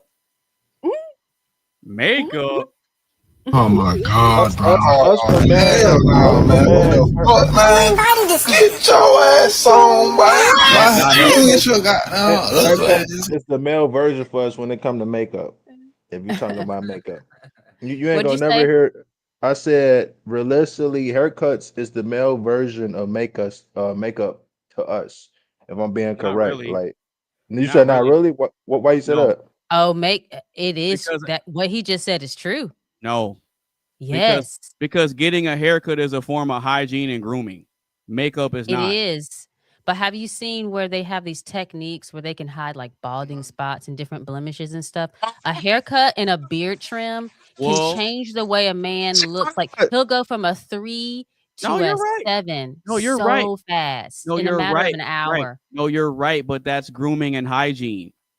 It is, but they have techniques where they can make you look younger or older or whatever, and similar to makeup. Well, makeup. I Well, think about makeup is a cosmetic procedure. You ain't lying. Hey, Mhm. And so is you have to go to cosmetology school in order to cut hair. Therefore, hair True. cutting is a cosmetology procedure.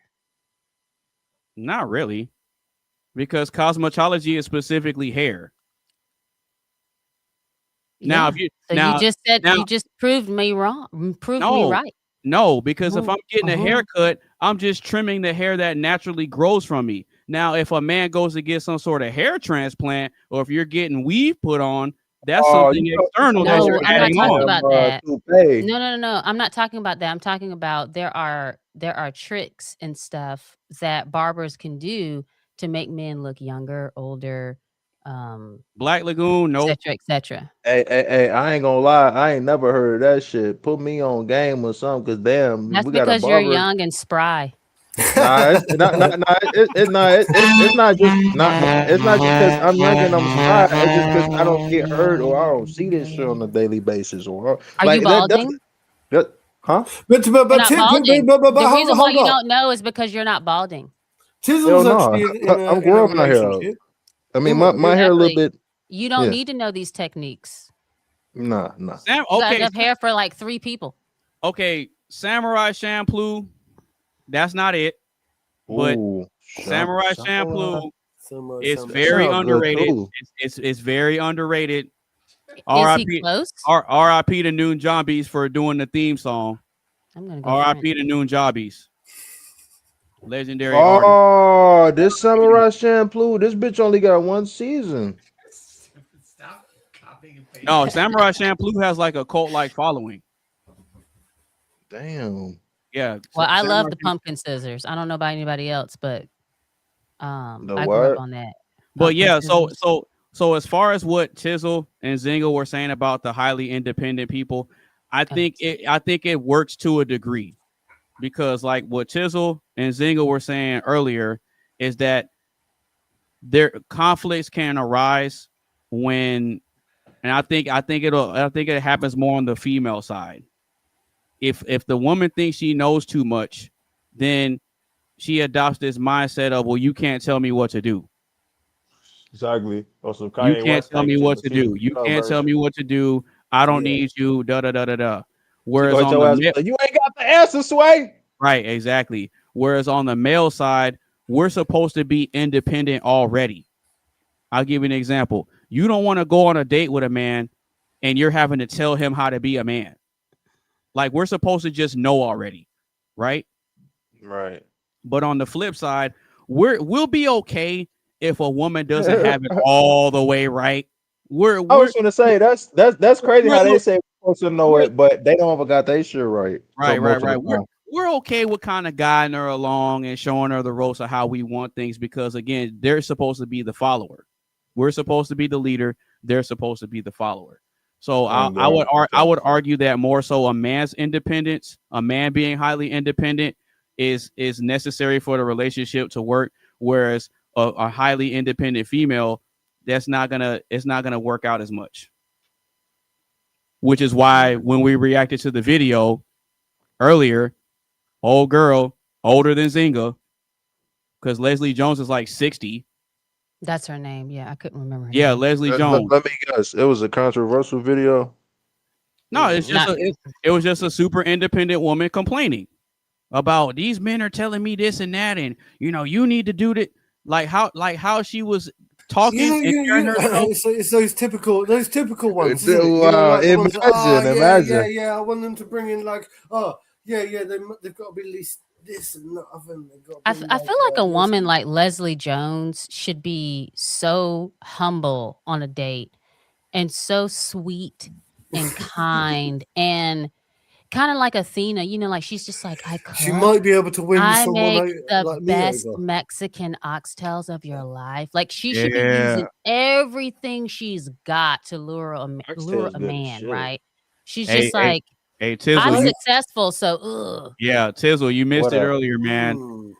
You missed the exchange between Mark and Athena, man. Sparks were flying, love was in the air. Really? That's cool. Damn. Okay. And Shit. Devil May Cry animated series, no. Not Hey, again. I haven't seen that. That's on my list, but I'm gonna watch that though soon. Now, to keep it real with you, I didn't know they made an animated series. I played the games, but I didn't know they made an animated series. The games go hard. What's crazy Magitano, no, but I will give you now. You're kind of getting onto it, Zinga, because the letter of the anime, it starts with an M. Thank you. It starts with an M, so I'll give you that. Oh my god. Hey Google, give me watchers. I've just triggered everyone who's watching this YouTube Cross video Frontier. right now, yeah. They're gonna be like, oh no, Mark just Is it Macross Frontier? No. It can't find the Wi-Fi. Okay, I'll give y'all another hint. It starts with an M and it's a one-word anime. Oh, I got this. The name of it is Manga. Just that's a book. What did you say? What did you say? Manga. You ain't talking about Mao, is you? What's the next letter? Manga. A. What, A? Yeah. Oh, I forgot they got Marvel anime. That's true. Damn. Yeah. What the? They be on everything. Really? That's what I'm saying. When I found that they had a Marvel, when they had an anime Wolverine and anime Blade, I was like, damn, what the fuck? I seen that. I was like, you know what? Hold on. Stop the show. Hold on. Zinga got it right. It's from Mabarajo. It's Mabarajo.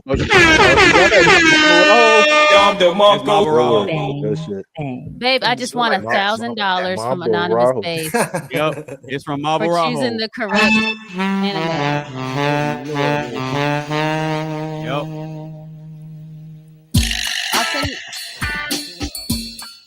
It's from Mabarajo. What season is 24 episodes? Okay, so it's romantic. Damn, this came out the year I was born. Oh God, you're so young. Yeah, it came in the early Anonymous, 2000s. I'll send you my cash app for that $1,000 cash 2003. prize I just won. Oh yeah. Mm. There we go. There we Yo, go. I'm gonna get off this this live in about like 7 minutes is my target.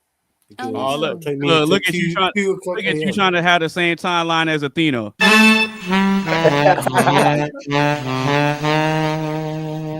I didn't even notice, mate. Trust I me know. to pick up on Y'all this. niggas crazy, blood. I'm just saying, like it's 2 a.m. I'm It's real almost crazy. 2 a.m. Yeah. He's been but- quiet because he's trying to craft a DM slide. right. Mm. If you say so. If you say so. You can Look, speculate. Look, he's trying to figure out how to slide in Athena's DMs, and she gonna hit him with this. But what the hell, boy?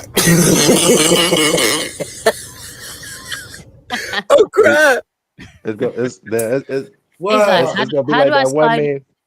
How do I slide into the DMs of a great Hispanic woman? Yeah. Slide into Oh, everyone's DMs. So he gonna I hit slide the into Hispanic- everyone's DMs. No, hit- no, he they gonna- crazy. I'm in Hispanics I'm in crazy as everyone's hell. DMs, so- Hey, he gonna hit the hey Hispanics Google or ask crazy. Jet. No, He gotta Don't think ask- you're anything special if I slide into yours, okay? That's Me what I'm saying. gusta. Me gusta.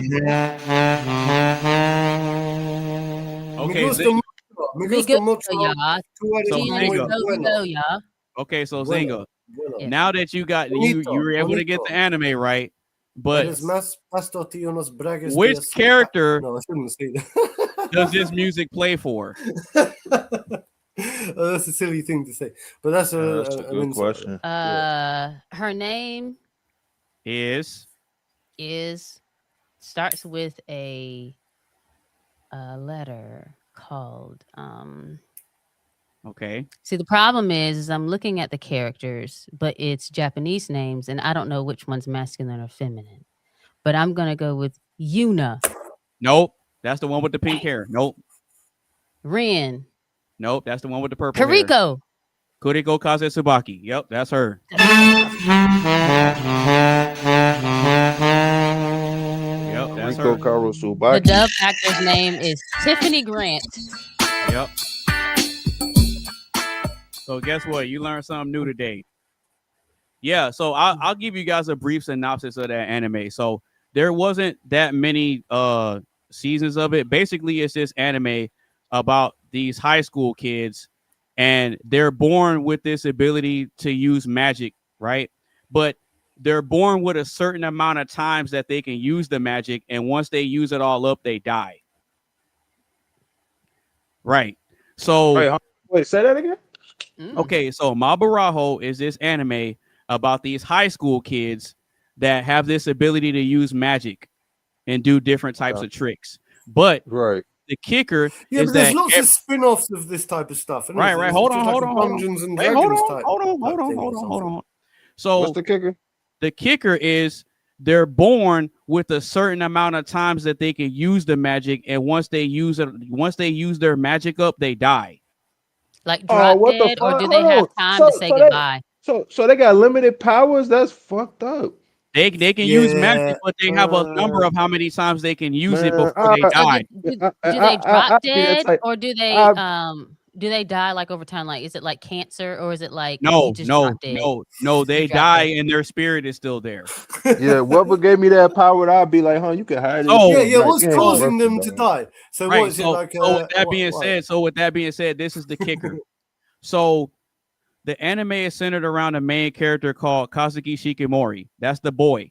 And when you looked it up, the main character is Kazuki Shikimori.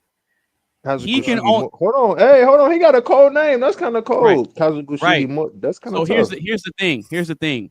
So with Kuriko, which is the blonde chick, I think her magic number is like 200 and something thousand because she comes from this prestigious family. So her last name carries a lot of weight. And so she's the most popular girl at the school, and all the guys want her. Oh right? yeah, you already know it got to be that type of shit on God. I'm looking right, at a right. Them picture of her. and motherfuckers she's like, pretty oh sexy. damn, Right. they like So man. all the boys at the school want her, but she wants Kazuki. Oh But damn. but all the guys don't understand why they're trying to chase Kazuki because he can only use magic 8 times. His number is the lowest. She said, man, I ain't trying to chase none of y'all. So ass. I there's don't other know, guys So man. at they the know school the that number. they know the number. They know the number. That's the kicker. They know the number. But see, the guys don't understand why the women want Kazuki if his number is so low, because you think that the higher the number, the more value you have. But in his case, it's not like that because of who his bloodline is. He comes from a long line of powerful magicians. So they know his family lineage and they know who he's related to. So that's why all the women are chasing him in the anime, because they want to have his baby. I'm really sorry. I thought it was like a life insurance thing. You're talking to a guy who lives in the world of Harry Potter and Lord of the Rings and all that kind of. His ass better be like that one celebrity. His ass better be like. He better be like that one celebrity. He's a wizard, Harry. He's a wizard. Yeah, so the three main girls that are trying to get with him, they're all competing to try to win him over because they know who he's related to and they want to have his baby. Wait, hold on. So they trying to get that money, pretty much. What you saying? Oh God, No, it's not about the money. It's what about do you get if you have his baby? Is it just like? Well, they're carrying on his legacy. They're carrying on his legacy because of who his ancestors are. Okay. So they're trying to be part of that legacy. What glory do you get from that? You said what? I mean, like, do you get some kind, like, as the woman, do they get some kind of glory from it? Do they get you get prestige because of the name. Oh, so pretty much they trying to get part of the legacy too, right? They trying to be part of it. Right, exactly. I have a really important point. Go ahead, Mark. Everything that you're discussing here, right? You know, like within games, right? We have avatars and characters, yeah? And there are people in today's era, right? I know guys that go around, right, and collect up their female avatar and go around there playing games, right? Pretending to be a woman, doing this, that, and the other, and they take on and I reckon that's why. That's why. So people are going around there acting like someone they're not behind a computer screen, yeah, and putting on a persona, and they're picking an avatar, yeah. So an avatar. If you've got an avatar-based game, yeah, and you can choose your gender, and you're a bloke sat behind a screen, and we've got lots of like young men sat behind the screen picking a female avatar and going, oh, do you know what? I'm going to make her look really sexy. Man, he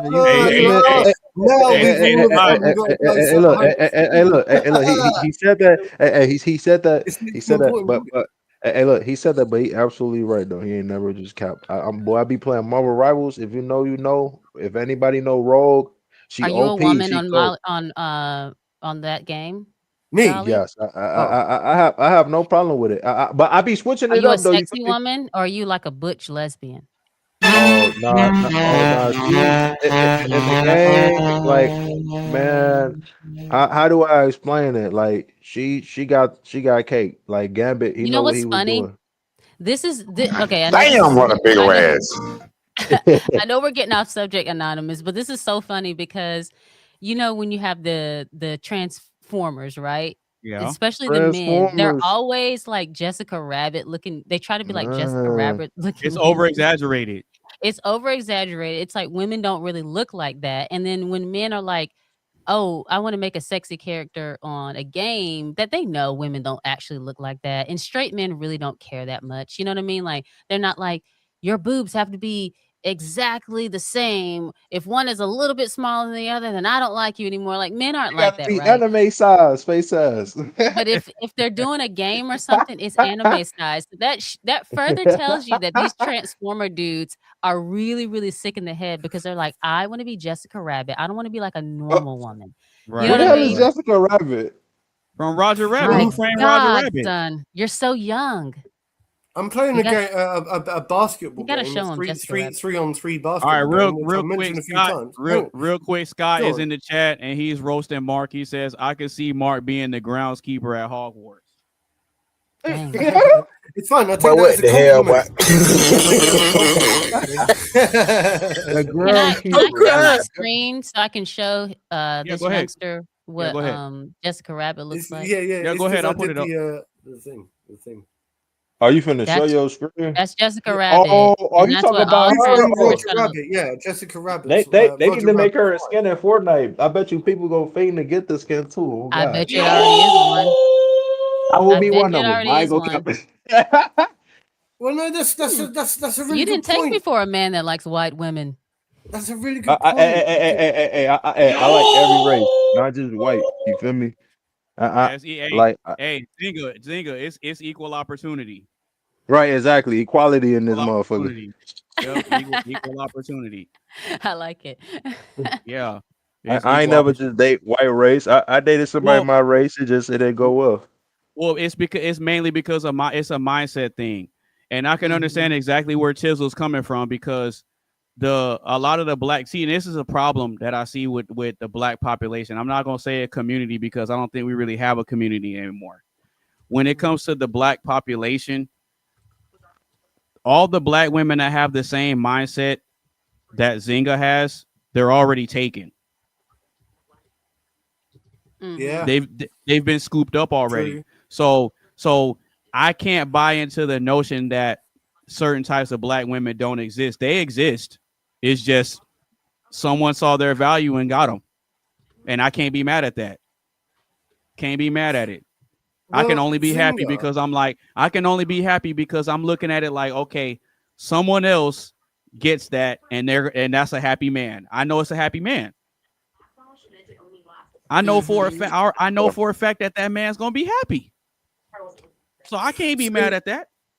This is gonna sound like because I really And then you have a good mind, compare. you have a I good don't hearted and a like to good compare minded black people, woman but- that's getting taken care of. You know, like Candace Owens, for example. Candace Owens. Yeah, her too. Her too. Candace, Now, hold on, I'm finna search her for up. me, always gives an air of like for me. It's Please always don't gave say an that air- for the love of God. Yeah, Please okay. I was hoping that I knew that you. don't say I seem like Candace. What? Oh Do no, you not- hell do you- no, do you not- no, Yeah. No. no. I know. I talking realize about that. I realize that that. And I Owens? don't like to Hell compare no. people like that. I don't To like the to no, compare no, no. Hail saying. to the no. Hail to the no. To the no, no, Earl, no. Well, I'm sorry. And you don't like it when I say sorry either. I know. Wait, I wait, was wait, just about to hold say, on. please I'm don't say confused. sorry. I'm confused. What you saying sorry for?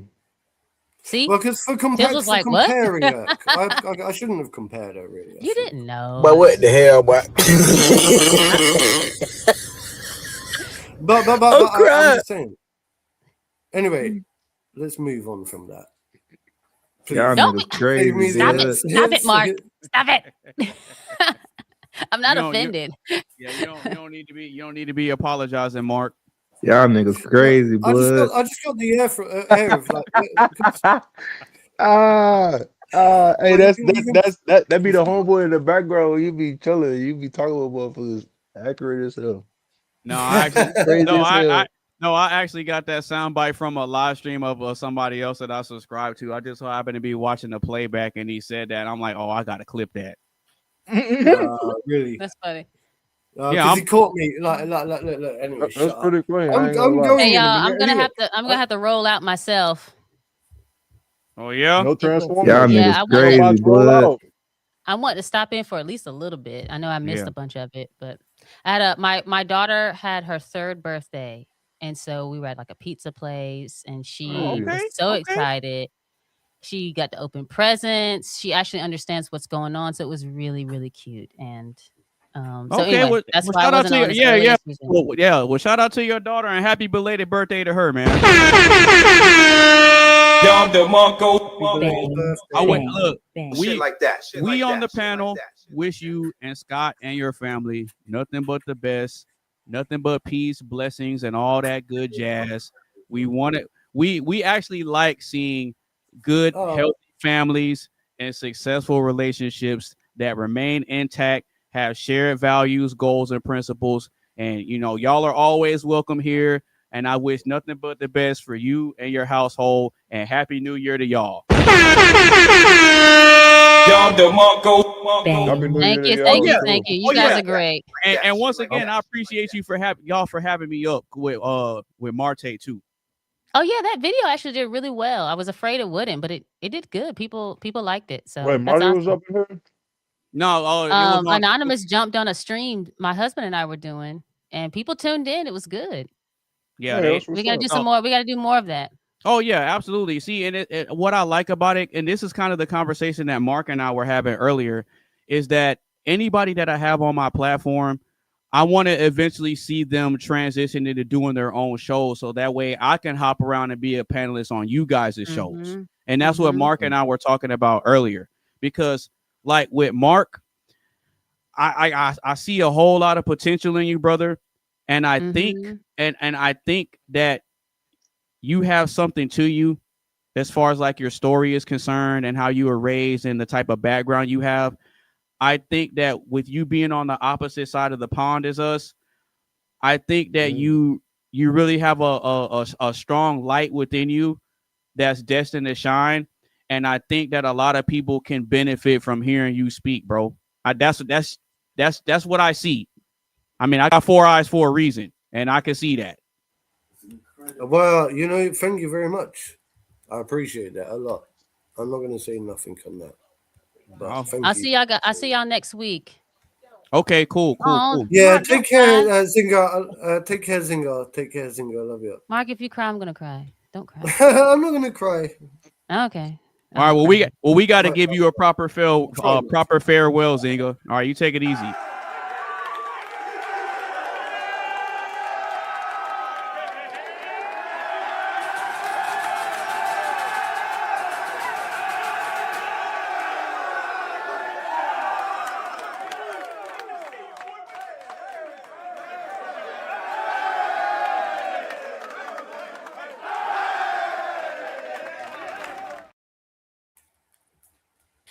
All right. So with that being said, we've had a pretty interesting panel. We've all had a great time.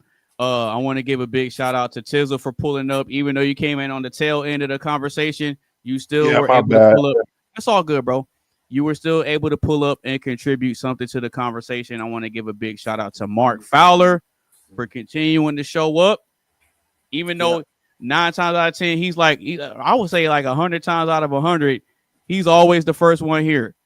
He's always been the first one here, except for maybe once or twice where he wasn't able to make it. But, I ain't going to hold that against him. I want to give a big shout out to the people in the chat. I want to give a big shout out to the people that's been watching. And, yeah. So does anybody else have anything else on this last question? No, man. No. I just want to say thank you once again. I've enjoyed it. Again, I've really enjoyed it. Like I said, every single time, I'm always a little bit apprehensive with these types of things. Showing my face on camera. Maybe I do come across as emotional. Maybe I come across as this, that, and the other. It's for the whole world to judge me. And it's like, I am an emotional person. And so sometimes I might look back at these types of things and think, man, I hope I didn't do a bad job. You know what I'm saying? A bad job and make myself look like too much of an idiot, man. I think we are. I don't think there's a such. Well, here's the thing. I don't think that there's a such thing as doing a bad job at being yourself. Yeah, that's true. I can't coach you on how to be you.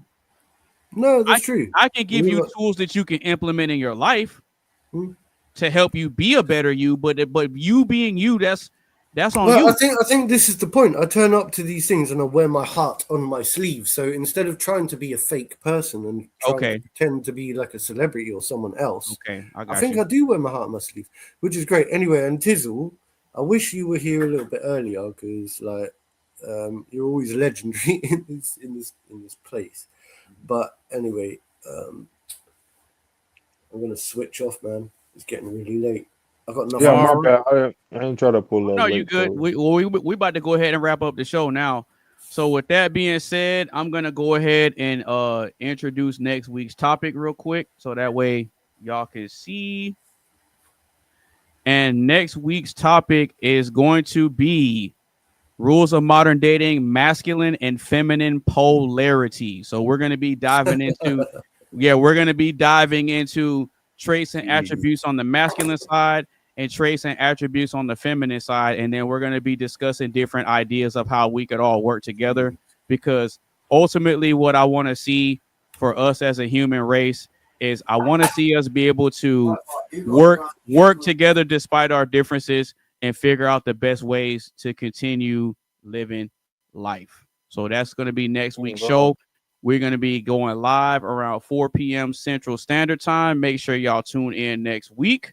And with that being said, we're gonna go ahead and get ready to close out the show. We're gonna do last thoughts, final shout outs, and then we're gonna close it out.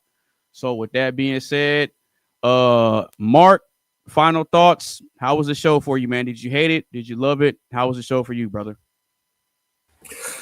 Yeah, no, I enjoyed it. I like. I think it was nice to see Vibe on here. You know, I learned a lot from listening to him. I respect Athena a lot as well. You know, and she's always got something really good to say. And so, for me, I feel like it was another good. It was worth turning up. You know what I'm saying? There you go. It was worth turning up. There you go. All and right. Everyone else in between. I don't want to like, you know. I'm just saying. All right, Mr. Tizzle. Last thoughts on the show. Did you hate it? Did you love it? How was it for the little bit of time you were here, brother? He was only here for like 2 minutes, man. Yeah. I mean, so far I love it. Like I said, my apologies, I couldn't make it here longer. It definitely seemed like it was a lit show. If I can make it in, I'll definitely be able to join the next one. But yeah, absolutely. Been a little bit busy looking for another job, and I just got one. Only con is it's gonna be third shift, so I'm gonna have to be. What state are you in? United States. No.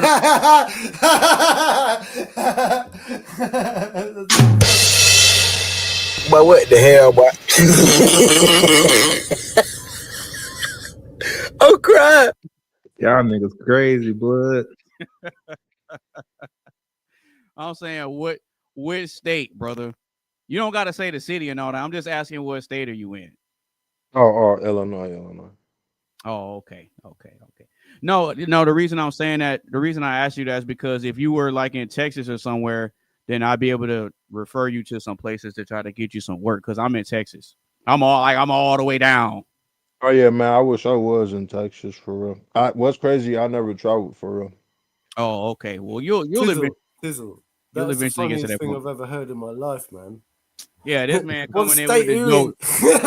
I'm in the United States. You heard me laughing out loud, man. That was hilarious. That's the funniest thing I've ever heard in my life, man. Seriously, I literally almost kicked over. Yeah, there's this guy, man. But what the hell, boy? You know, that's hilarious. Oh, crap. That's hilarious. What state are you in? He said he's in Illinois. Yeah, he said he's in Illinois. Yeah, he said he's in Illinois. I don't know what Illinois is anyway. Yes, he's in the Midwest. Midwest. Yeah, I'm pretty sure it's still snowing up there too. Nah, it stopped snowing now. Oh, okay. Yeah, some might come back though. Shit. Okay. But overall, for the time you were here, man, how was the show for you, brother? That was pretty good. I liked it. My friend's asking, is Chicago in Illinois? Is Chicago? Yeah, it is. Sorry to interrupt. Yeah. No, you're okay. Man, look, hey, wait, I got a question. Hold on. You know what? Stop the show. What's up? Mark's friend in the background. How come you don't hop on the panel? I can't see you, but I hear you. Why don't you hop on the panel, man? We'll see one day. Bro said, I gotta rewind real quick. I know I heard that. Hold on. He's my shadow friend, man. He's my shadow friend. We'll see. Look. I'll get him on. I'll get him on. Okay, I'll get him on. Yeah, we gotta have more. Yeah, we gotta have more. Yeah, we gotta have more Englishmen on the panel, man. Yeah. I put some invites out earlier. Like there is a guy, an old school friend, who keeps promising he's going to turn up, but he never turns up. And I'm like, whatever. And then I put out a few recent invites, but maybe I'll get my friend to come and join. Okay. Well, I think what it really boils down to is you could be excited about doing something, but if other people don't see the value in it, then they're not gonna put forth any time to it. And that's just what it is, bro. It's just what it is. Well, I say to them, look, it's an open invite. So I explain to them it's every Saturday. So if you can't make it this Saturday, don't worry. You can always come next Saturday, and there's no pressure. You don't have to. And I think a lot of people they don't like to put their face on.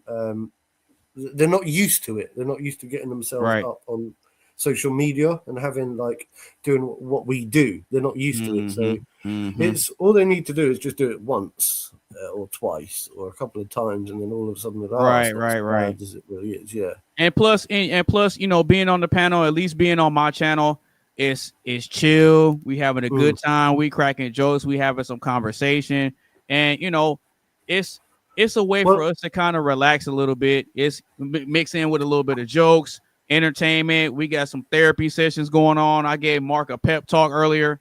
I mean, yeah, it's great. And in all fairness, right, and like, you know, it's really important to have this across the pond relationship. Yeah, exactly. I keep saying it, like this American English relationship. I think it's so important for me. That's why and also like I will get some of my English friends involved in it because they'll know.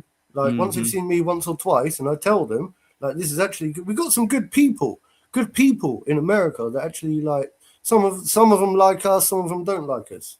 Well, Some what of you them have to think we're do, what you have to do is you have to take advantage of streaming this live to your channel and take some clips and put them out. Yeah, I know. I do stream them to my channel, and also like I just don't bother clipping them because I can't be bothered. I just let everyone else do all that stuff. And also, I'm going to say, like I did say before, like so long as you're respectful with like clipping these shorts, I don't mind. I give you permission to do them with me, but as long as you're not doing them to make me look like a deliberate dickhead or anything like that out in like society. this, stupid. Yeah, well, whatever. You can do that. You can do that. Whatever. Yeah. You No, know what I I'm saying? get But it. Right. yeah, like that respect thing, innit? And also fuck being the a other thing I was dickhead, going to you say, gotta last be thing a I was going to pinhead. say, I've got a request. Yeah, you need to do some reaction videos. I think Tizzle needs to do them actually, right? Wait, what you mean? I be doing it on my YouTube channel. I do try not to laugh, but I'm gonna do some other. No, reactions. You got to react to some of the stuff that I put out there, like, and I'm talking UK stuff. So you got to react to everything, like all the UK content that I'm talking about, right? Do your research, mate. Type in American reacts to UK, blah blah blah blah blah. Trust me, it goes from everything from baked beans on toast to roast dinners to the in-betweeners to this to that comedy thing. Hey, a lot of that stuff they be roasting y'all though. Yeah, but this is your no. Oh no, I ain't never thought about that. You might be onto some though. I'm onto something. No, Mark is I right know though. it. Mark is right though. Mark is right. He's right. Like you talking about spreading the baked beans on that toast like that big grape or something like jelly. How about if you do a reaction video, yeah, like on YouTube, yeah, and I send you some videos of like people making baked beans on toast, yeah, and you watch that video and you go, "What the fuck? These English people are crazy." Yeah, Yeah. like an American going, what? These guys are nuts. Yeah? I'm gonna see the video, and this is what I'm gonna be thinking. But what the hell, boy?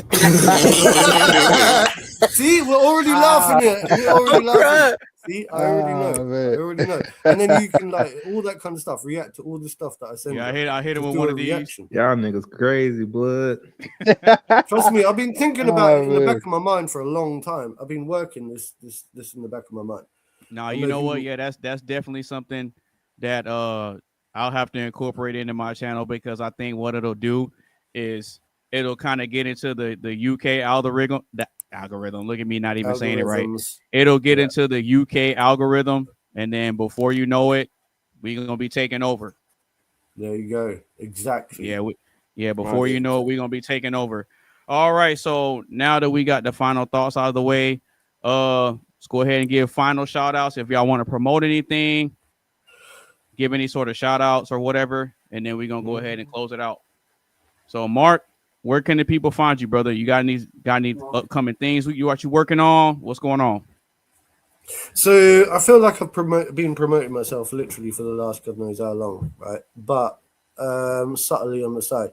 There's not much else I want to say, but my cryptocurrency project is still running, and check this out, yeah? Give it a week or so. I'm going to get my website back up and running. I'm going to fix those issues that we spoke about at the very beginning, where I have to fix some FCA regulation type bullshit. And you're going to be able to see this thing. So in the next few weeks, I'm expecting you to be able to check out novabear.net. Okay. The website's already there. It's just closed down right now. All right. Hey, well, you know what? We're going to hold you to that. And if you don't come through, I'm going to hit you with this. Lie, nigga. You a hoe. Fair? Fair? Fair? Fair? Hey, you know what that's from, Tizzle? What's that from? This clip. Lie, nigga. You a hoe. That sounds similar to NBA YoungBoy or something. What the hell? It's not, bro. It's from a video that I literally saw earlier today, and I could not stop laughing when I was watching it, bro. Are you talking about like on Facebook Shorts or some shit? Yeah. It's a video. It's a video of somebody crashing out, bro. And the stuff he was saying, this is part of what he was saying, bro. I could not stop laughing. I'm like, I heard this one specific part. I'm like, oh, I gotta clip that and add that to the soundboard, bro. And it was one clip I found today that shit had me die laughing today. I was mentioning the Marvel Rivals game earlier today, and fucking there was a person he was playing as Spider-Man, and fucking he tried to get close to Invisible Woman and the other teams that and that motherfucker tried to look, he tried to web out of there, right? Stupid. Y'all know Luna Snow, right? Yeah. Luna Snow had froze his ass, and the way how bro got in a pose, that shit was so funny, and then the voiceover at the same time, that shit was so funny. I'm gonna play it real quick. You never heard about you never heard about when Wonder Woman was sat on top of the building with her legs spread open, yeah? Y'all see my screen? Not yet. I can't even remember the joke. I'm going to ruin it. It's something like yeah, if you show your screen, I'll pull it up real quick. I got you. I'm going to save it for next time. Okay, there you go. You can see it.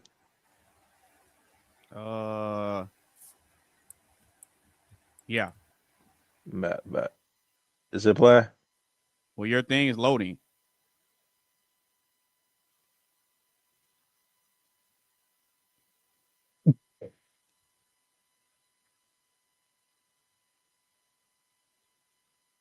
Okay, yeah, it's playing. I think Hawkeye shot his that was like damn. Bro, what the hell, boy? Wait, hold on. Could you see it? Oh, crap. I saw it. Boy, I did the T-pose. He said. Yeah, for real. All right, so Mark was promoting his website and the stuff he got going on. Tizzle, where can the people find you? Do you got anything that's up and coming that the people need to know about? What you got that you're working on, bro? So I got new beats coming up as usual. Uh-oh. I guess Mark reminded me to do some new videos and all that, so I'll be on top of that too. But what's crazy though, I already got videos that I'm working on. It's like I'm putting them on Drive, and I'm putting the other ones on Drive and the other ones. So it's like it's not like that I ain't got videos out. It's just I'm not done editing them, if that makes sense. Okay. Like, I don't know. I kind of like to be the type I don't like to rush it, because like I feel like if I'm rushing it, then I look at it and then I be like thinking like, damn, I could have added something to it to make it funnier, or I could have like took some out to make it shorter. So I like to take my time at my edits and my videos and stuff. Y'all niggas crazy, blood. I mean, hey, for real, but hey, you gotta trust the process. You feel me? Yes, sir. All right, well, so you say you got some new beats and stuff. You got any projects that you're gonna be dropping this year? Or you not sure yet? I'm not sure yet, to be honest. You talking about with beat wise? Yeah, just in general. No, let's just one with Ron or with other people in the Aria group. Okay. We weren't supposed to do a Power Stone collab, which I already got my part done on that. I think we were just waiting on another producer to get his part. Like ever since that though, I've just been working on other beats and shit, like just having them as drafts. So like, okay, well that sounds good. What about you though, man? Okay, so aside from me getting the next live stream set up and getting all a bunch of stuff together, I got some music stuff that I'm gonna be working on too. What I have to do right now is I'm in the process of upgrading my FL Studio to like FL Studio 25 because something happened. Yeah, because something happened with my computer a while back, and like it got reset, and all the projects that I had, all that stuff got deleted. Oh no! Wait, hold on though. But here's the thing: I found this program and I tried it out, and I was able to recover everything. Everything, that's good. All my stuff had got erased off the hard drive, like my FL Studio folder. Yeah, so obviously it was stored on the cloud then. So that means that everything that you had on your hard drive was somewhere stored up on the cloud somehow. No, it wasn't. It wasn't. Or on a server, an external server somewhere. It wasn't. I was able to scan my hard drive for all the deleted files. Oh, so it wasn't fully removed from your hard drive. It was just like deleted and removed, but not fully like removed. Right. So what ended up happening was that when I went to go open the projects back up, you know how you open up a project and it'll say that this FLP file is corrupted. Mm-hmm. You know what I'm talking about? Because you're missing some components. Right. So what I have to do is I have to upgrade my FL Studio to 25 so I can use the diagnostic tool, and then I'll be able to scan the files and open them back up. So the music has been kind of on a hiatus for a little while, but it ain't no thing. I'll get back into it. Sweet. Anyway, it's like 2:30 now. Go. So with that being said, if nobody else has anything, y'all make sure y'all tune into the next live stream. Again, next week's show is going to be the rules of modern dating, masculine and feminine polarity. Make sure y'all tune in next week at 4 p.m. Central Standard Time. And with that being said, we're going to go ahead and close it out. Peace.